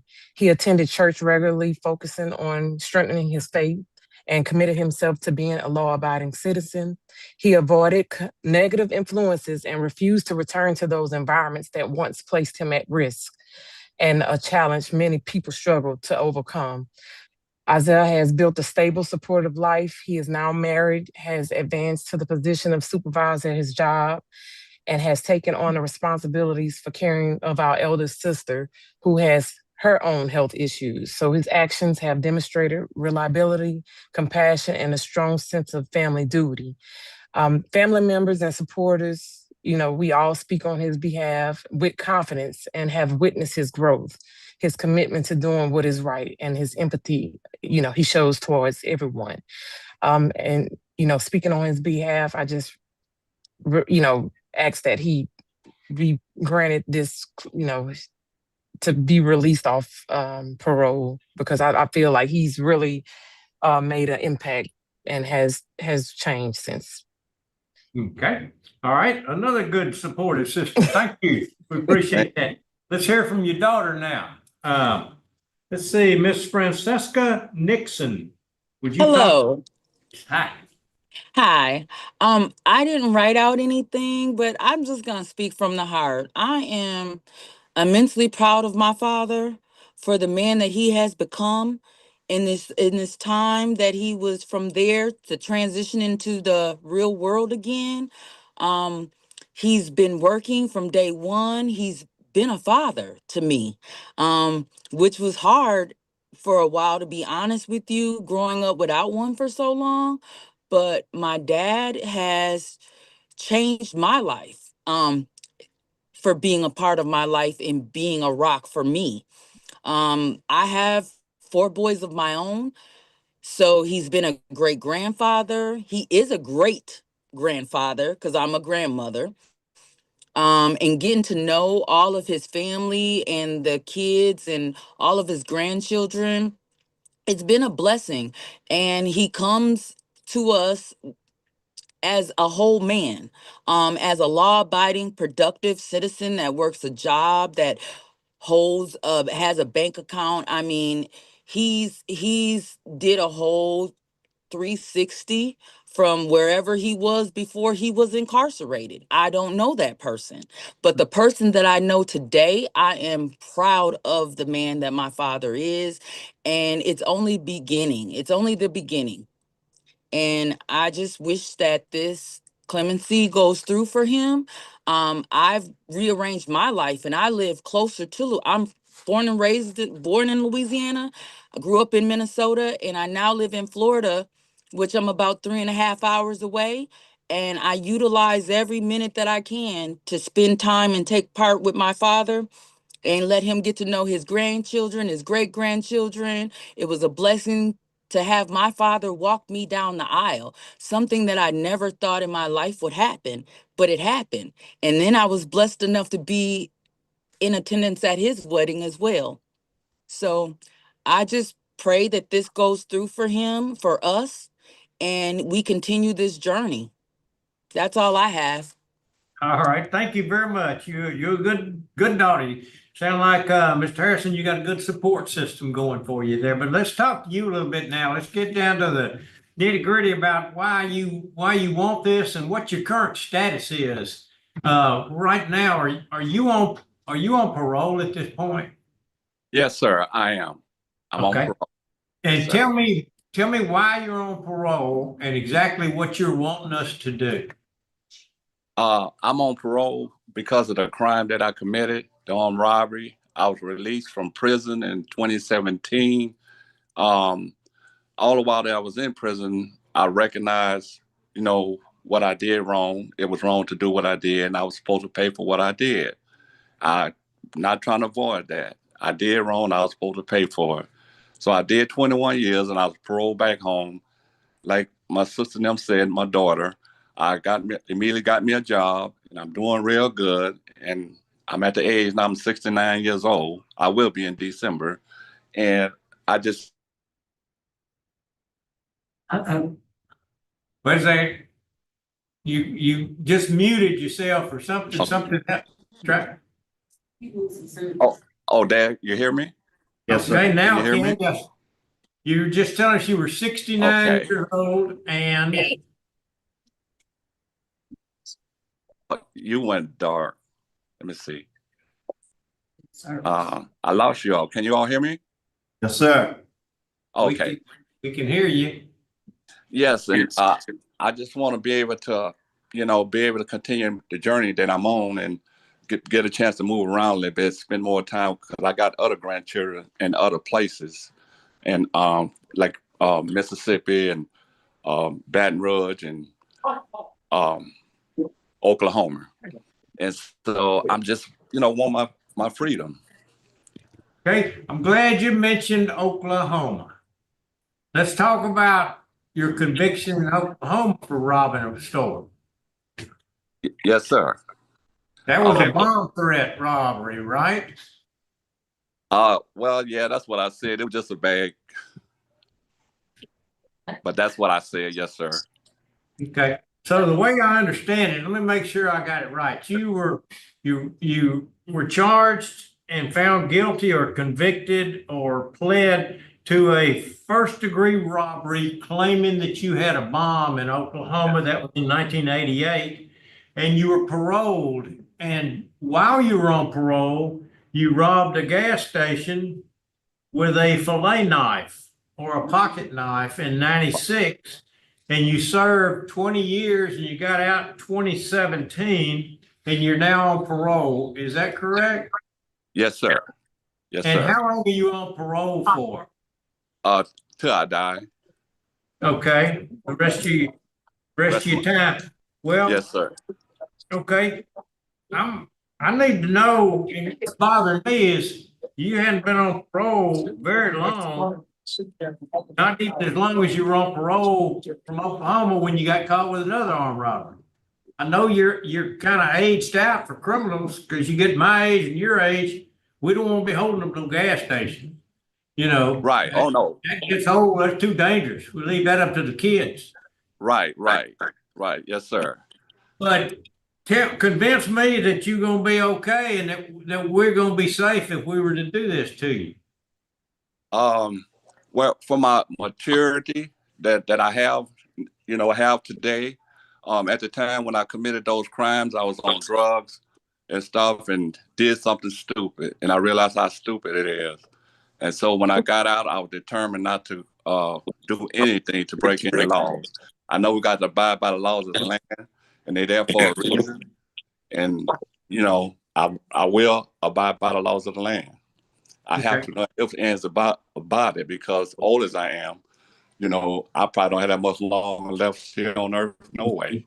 And so I just want to have my freedom where I can move around. The crimes that I committed in the past, I would ever do that again in life because I'm ashamed of it. It was stupid and it was something that I didn't have to do, but I was on drugs and I don't do no drugs anymore. Good for you. I think you're doing excellent. You got a good family. Madam Chairman, that's all I got. Any other? Yes, sir. Thank you. All right, I don't see any other questions, Mr. Harrison. I think we're prepared to vote. Mr. Craver? Okay, Mr. Harrison, I don't think that you need to be on parole for the next 99 years or the rest of your life, but I think you do. I don't think there's anything wrong with you being on parole right now until you have some more time to prove to the system and society that you're gonna behave. I think you're gonna behave. I think you're a good man. I think you got a supportive family, but I can't good conscience vote to grant this. My vote is to deny. Mr. Freeman? I don't see the threat to public safety anymore. My vote could be to grant with no firearms. Mr. Tillis? I concur with Mr. Freeman. Mrs. Stapleton? My vote is gonna be to deny. It's just not enough time out. And Mr. Harrison, I do agree with Mr. Prater that it's just insufficient time. Since your release, we need a little more time. My vote today also is to deny. So today, your application's been denied, sir. You can reapply. We'll let you know when you're eligible to do so. Good luck. Thank you.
All right, Mr. Simmons. Good afternoon, sir. Can you, I don't know what your device is, but can you, we're looking at you Sideways. sideways. We need you to turn it. Press, lay down. And you're still on mute. So there you go. That's much better. There you go. So you're still on mute. Can you unmute it? Nope, still can't hear Now you. we're talking. I've been on here since let me take my hat off. I've been on here since 7 o'clock, 6:45 this morning. Well, you had an interesting day then. Hey, you know what? I've been watching you guys. Y'all guys been on there. Y'all haven't even eaten lunch yet. No, we haven't. No, sir. All right, so let's get started, Mr. Simmons. Introduce yourself, tell us your name and your mailing address, sir. My name is Joseph Simmons Jr. My mailing address is 555 East Marlin Court, Terrytown, Louisiana, 70056. Thank you, sir. And you're here today seeking a pardon with restoration of firearms. You were sentenced in 1997, possession of cocaine. That's in Jefferson Parish. You received a 1-year DOC sentence. Then again in Jefferson Parish in April of 2016, possession of marijuana and illegal possession of a firearm. You received 6 months of active supervised probation plus 6 months of inactive probation. Then you have a sentencing in Orleans Parish in May of 2018 for aggravated assault. You received 6 months parish jail. That sentence was suspended. You were placed on 6 months probation. Is that correct?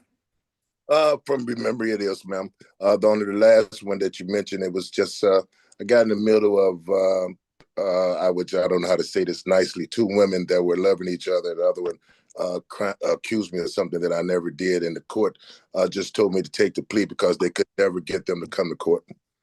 Okay. Well, your case has been assigned to Mrs. Stapleton. Would you answer her questions? Sure. Okay.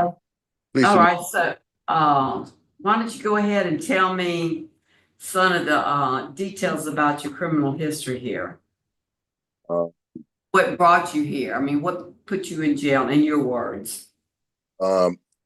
Just being pretty much, I had brothers that I lost in the early part of my life, and just knowing what America offered young men at the time. I was under my 50s. They offered us, in my age group, we didn't drink alcohol. They offered for drugs as a pastime, and I used it as a pastime. I never was a pusher. I was just someone that consumed and didn't consume alcohol. This was my consumption of choice, which just was just bad choices. Now I'm of age, 69 years old, more mature. And at the same time, I had these charges that were expunged from my system. But I just, knowing that Louisiana has come to be a federal state aligning with our federal laws, I needed to be expunged in case I wanted to move into some political lights. Oh, so, okay, political lights. Of being a politician. Okay. All right, well, let's see. We have right here, let's see, your wife wants to speak for you. Well, my wife was here, as I said, we've been here since 6:45. She had an appointment. I got both phones, her phone and my phone. She had to go to a kidney appointment. Well, that's understandable. She waited as long as she could. Yes, ma'am. Well, we have in opposition, Mr. Randall Myers. Good afternoon, Randall Myers, Assistant DA, Jefferson Parish. We're opposed at this time to Mr. Simmons's request. The reason is insufficient time from his last criminal activity till today. He was,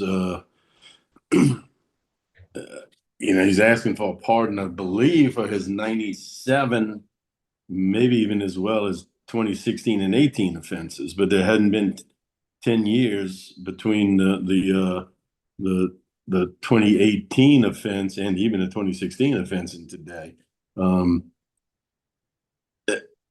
He says he's more mature now, but he was 60 at the time of the 2016 offense and 62 at the time of the 2018 offense. So because of the continued criminal activity, we're opposed to his request. Okay. From what I've read, tell me what you've been doing with your life since you've been out. Back on mute. You're on mute. I have never did any long time, ma'am. I've been election commissioner. I'm a disabled veteran. As I said, these charges have been expunged. They were expunged as October 2nd, 2024. I have a long-standing record, and my record is clean. I have misdemeanor charges of marijuana. In the past, just the cocaine that I was charged with is a .010, 1/10 of a gram. 1/100th of a gram. That's what I was charged with in the report for Gretna. So the charge in Gretna was so minute and it cost so much, I just took the plea bargain. But if you looked at the report, it said 0.01. That's the amount of cocaine I was caught with. 1/100th of cocaine. That made no sense to me. So once again, I was just a user caught in a bad place. And the record I'm hoping to expunge to be able to move forward with political aspirations. As you see, I've been an election commissioner. I've been election commissioner for over 25 years. Okay. Well, you do have some charges on you. You got 2003 second-degree battery with intentional serious bodily injury. What was that about? 2000. That pretty much was the officer coming in my house and pretty much picking up. I had me and my wife at the time, she was trying to stop me. Her name is Mary, my name is Joseph. We've been married for 35 years. Wish she was here to speak on that. But she knew that I was hurt from some of my past endeavors, like a loss of brothers. And so she was just by my side and weathering through what I weathered through. As I said, came home mad, and she picked up the machete that was at the door, showed it to the officer, and the officer took me to the jail. There was never no violent acts towards my wife. Okay. All right. Well, what about in 2008? There was an aggravated battery and a simple battery. Don't remember. Don't remember it. Okay. But most of that was based on just, if it was doing to my wife, it's just based on her trying to stop me, you know. And I refused to stop with my behavior based on just the way I was feeling at the time.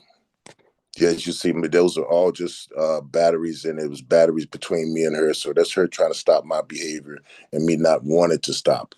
Don't have a violent past, just have a confused past based on the losses of my life with my brothers. And that is a hardship I even carry today, and I'll be 70 in 6 months. Oh, no, I see one here, felon with a firearm. That was in 1997. I mean, it's scattered throughout that you do have a long criminal A history. felony with a firearm I was never convicted of, ma'am. You're just charged with it. Yes, ma'am. If someone was in the vehicle with me and jumped out the car at the time. As I said, I was in, like I said, inducing drugs. That was my biggest thing. And so bad place, bad time. In New Orleans, you had 10 inner city projects, so you could end up anywhere in a bad place.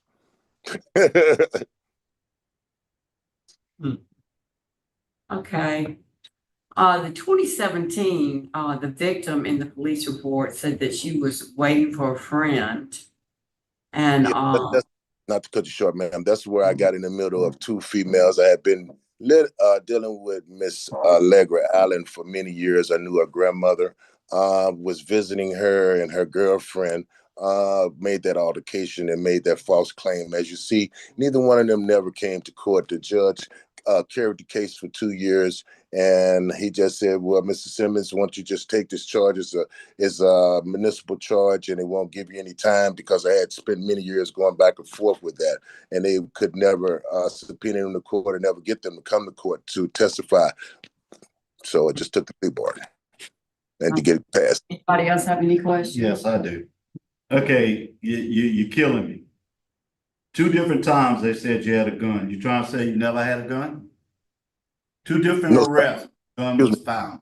Excuse me, gun. Sir, I have legal weapons in my name at this point. No legal weapons for you.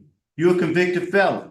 Excuse me, sir. I'm not a convicted felon, sir. Please, once again, I have expungements and I own legal weapons. That expungement does not give you the right to have a gun. Once again, going through the federal FIC system. They have released my guns based on the fact that my background can allow me to have guns. Guns are legally in my name, sir. I'd like to see that one. Okay. You can pull it up, sir. Guns are legally in my name, sir. I am not a felon. They catch you with a gun right now, they're gonna arrest you. Excuse me, sir. I'm a commissioner, licensed. No, I'm a commissioner of elections too. Excuse me, sir. And I'm a homeowner, disabled veteran, and I am. Okay. That's it. That's it. We're not gonna talk. That's the only question, man. You are classified as a first. Excuse me, sir. Mr. Simmons. You are classified as a felony offender. Excuse me, I'm a gun owner, sir, and I'm a legal gun owner, proper gun owner in Louisiana. Louisiana has the laws to allow me to have guns. I can't purchase guns from gun shows or gun shops without being legally. And once again, I met the limitations of 5 days. Okay, we're good. We're good. We're here. I think we're. I'll say you're right. Okay. We're prepared to vote. Yeah. Mrs. Stapleton. Okay, today I'm going to deny your pardon because there hasn't been enough time between your last conviction. But I own guns, man. So saying that I still gonna. Mr. Simmons, we're voting. Mr. Prater. I deny. Mr. Freeman. Deny. Mr. Tillis. I concur. As do I, Mr. Simmons. I agree with the district attorney, insufficient time since your last criminal activity. So today, sir, your application has been denied, sir.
All right. Good afternoon, sir. Would you introduce yourself? Tell us your name and your current mailing address, please. You're on mute still. Sorry. Go ahead. Hello, my name is DEANDRE Shine, and my current address is 8833 Bayonne Drive, Shreveport, Louisiana, 71118. Thank you, sir. And so, Mr. Shine, you're here seeking a pardon with restoration of firearms. You have a sentencing date, June of 2019 in Caddo Parish for theft, and you received a 3-year sentence that was suspended and you were placed on 3 years probation. Is that correct? Yes, ma'am. Thank you. Your case has been assigned to Mr. Freeman. Would you answer his questions? Okay, Mr. Sean, tell me why you're seeking a pardon today. What's behind it? So, just since this incident happened, since it initiated, it's just been a kind of nuisance following me out throughout my life. I missed out on jobs. I can't protect my family like I need to. Mainly those two things. So this hinders me from taking care of my family like I need to or like I want to. Okay, and what was your offense? What that involves? Tell me what was going on. It was a felony theft. So I mean, you'd like me to elaborate? Well, yeah, just a little bit. What were you doing and why were you doing it? Well, it was at a time it was at a younger point in my life. Was out there in the streets, wasn't doing the right thing. And, sometimes we just gotta grow up. And that's where I'm at right now. 43 years old, married, got a family. I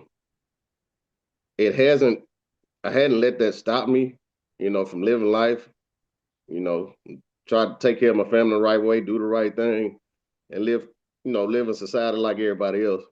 But it has followed me, and still to this day. Just as right now, I missed out on a lot of jobs. So I missed out on money. Like I said, I missed out on protecting my family. And like I said, those are the main things. Why I'm seeking this. All right, and you're a first felony offender, correct? Correct. Okay, and what year did these offenses take place? I see you wasn't sentenced till 2019. When did they occur? It's been a while. I want to say it was 2014 when it. Okay, have you had any other arrests since 2014? No, sir. Okay, so that all the entries on your rap sheet all from this offense, even though it happened 11 years ago, they didn't sentence you to 2019, and I saw something in 2024. What was that about? That unauthorized use of access card. What is that? All of that was under the same thing. They dropped that charge. So. Okay, I see it. Disposition on 2019. You don't need that. I have no further questions. Okay. Questions? All right, I don't see any questions. Mr. Shine, I think we're prepared to vote. Mr. Freeman. Okay, Mr. Shine, even though you didn't plead till 2019, these charges occurred in 2014. You hadn't been arrested since. You've been doing well. My vote is to grant with firearm. Mr. Tillis. I concur with Mr. Freeman. Mrs. Stapleton. I concur with Mr. Freeman. And Mr. Prater. I concur. And I agree also. So Mr. Shine, on your behalf, will make the recommendation to the governor for a pardon with restoration of firearms. Appreciate it. Back to you. Thank you.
All right, Mr. Blockson, good afternoon.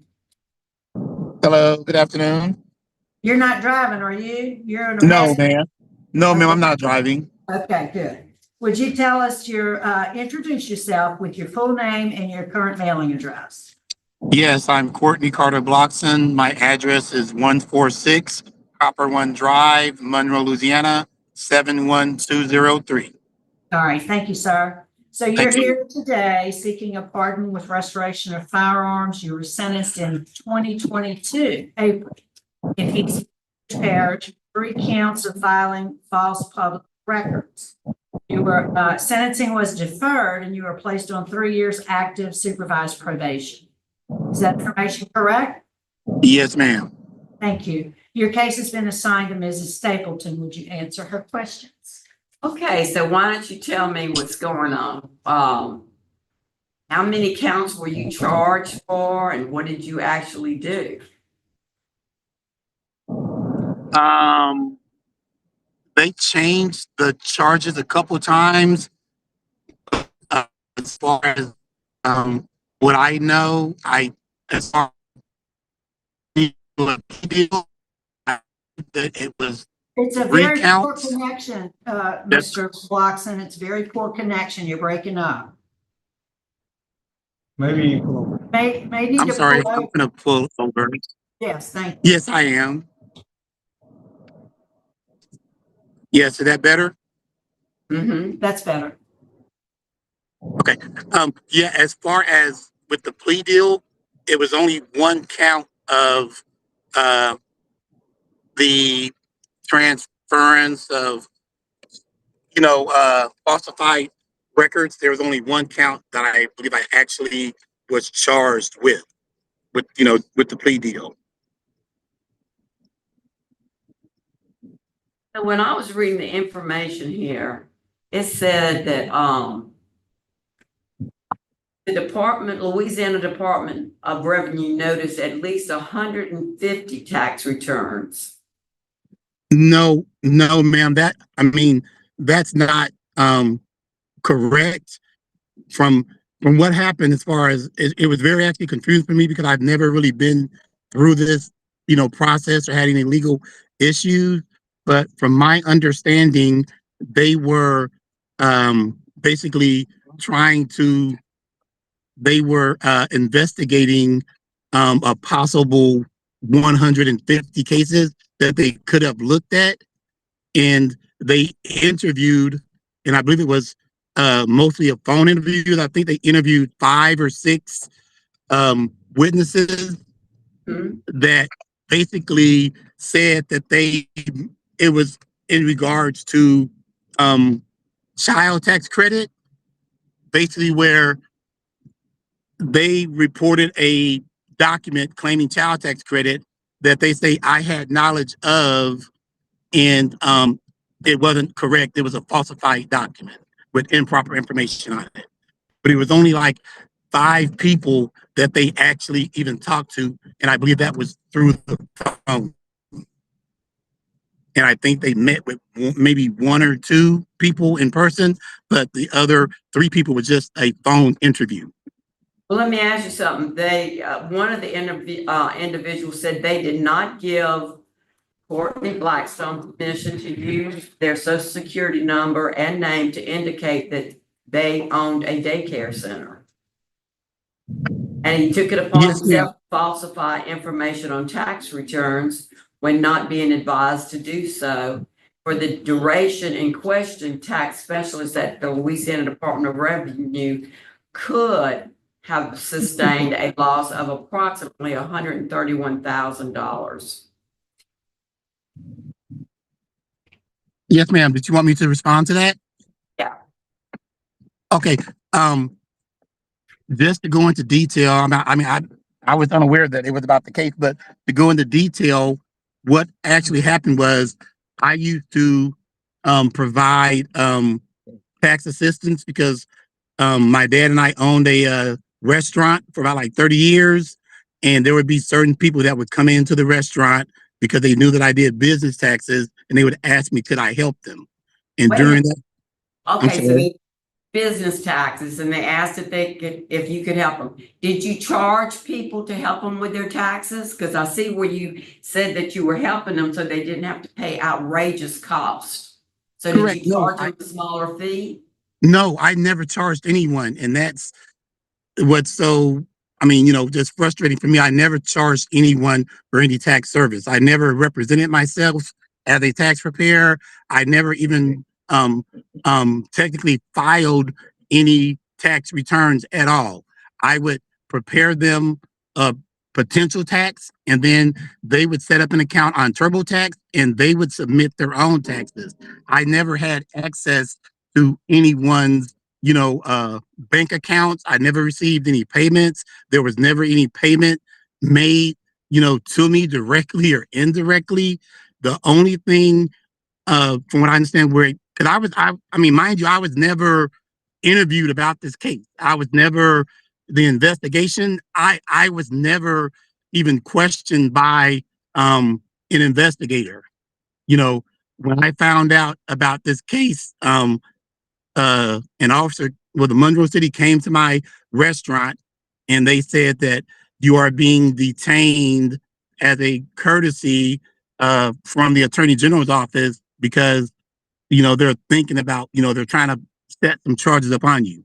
And they detained me. And while I was detained for about 3 to 4 hours, that's when the official charges came through. And then once those came through, I was informed that the charges had changed again to something else. Because initially it was filing tax returns, but I guess they found out that there was no tax returns filed, and that's when it got changed to submission or knowledge of a falsified document. But Right. I think hold on. I read here, it says, I will admit I was suspicious some were lying about their child care credit before I helped create receipts. I should have known better. So you created the receipts for them? Correct. As far as once they documents. Okay, yeah, once they would file their federal and state tax returns, like I say, they would submit them on TurboTax. Once they would file those returns, their refunds, everything, you know, came to them because it was their money. I never received any money. And at that point, if they had, you know, a subsequent issue that would come up, and with the tax credit, the issue would be that they would, for instance, say they had the ones on the you know, that are in question. It would be an instance where if they, for instance, work, you know, for McDonald's or don't really make a lot of money, they would say that they had like their mom or their sister or their cousin, you know, that would keep their children. And they would ask me, you know what I'm saying, you know, could they have a receipt? And I'm like, if you just get your mom or your sister or cousin to write a receipt, if you paid them for childcare while you were working, then yes, you can file that as a child tax credit for Louisiana State. And Okay, I got you. And I have a statement saying that kind of stuff too.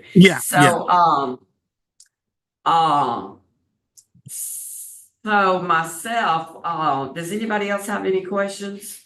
I do. Okay. So did you prepare those receipts for some of those people?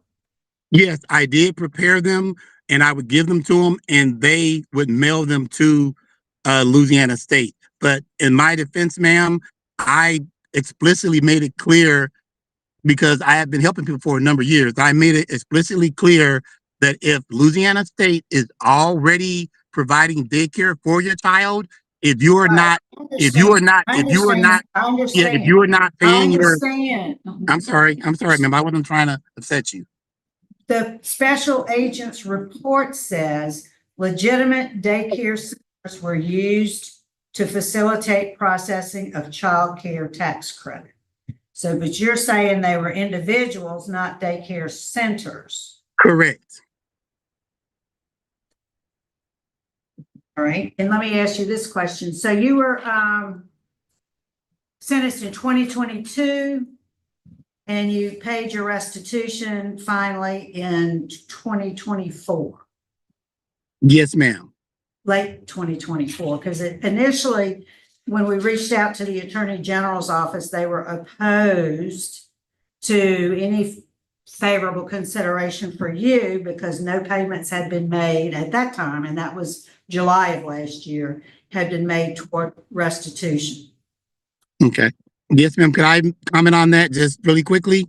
Quickly, yes. Well, yeah, as far as the restitution, I mean, I was real, good about trying to take care of this as soon as possible. So when I was placed on probation and I adhered to every part of, the stipulations to, all the rules that they had placed on me, I took care of all of that. And at the very end, that's when they notified me there was a fee that had not got paid. And I actually reached out to the investigator's number. I mean, everybody trying to get this paid, and that's the only reason why it took until 2024 to get paid.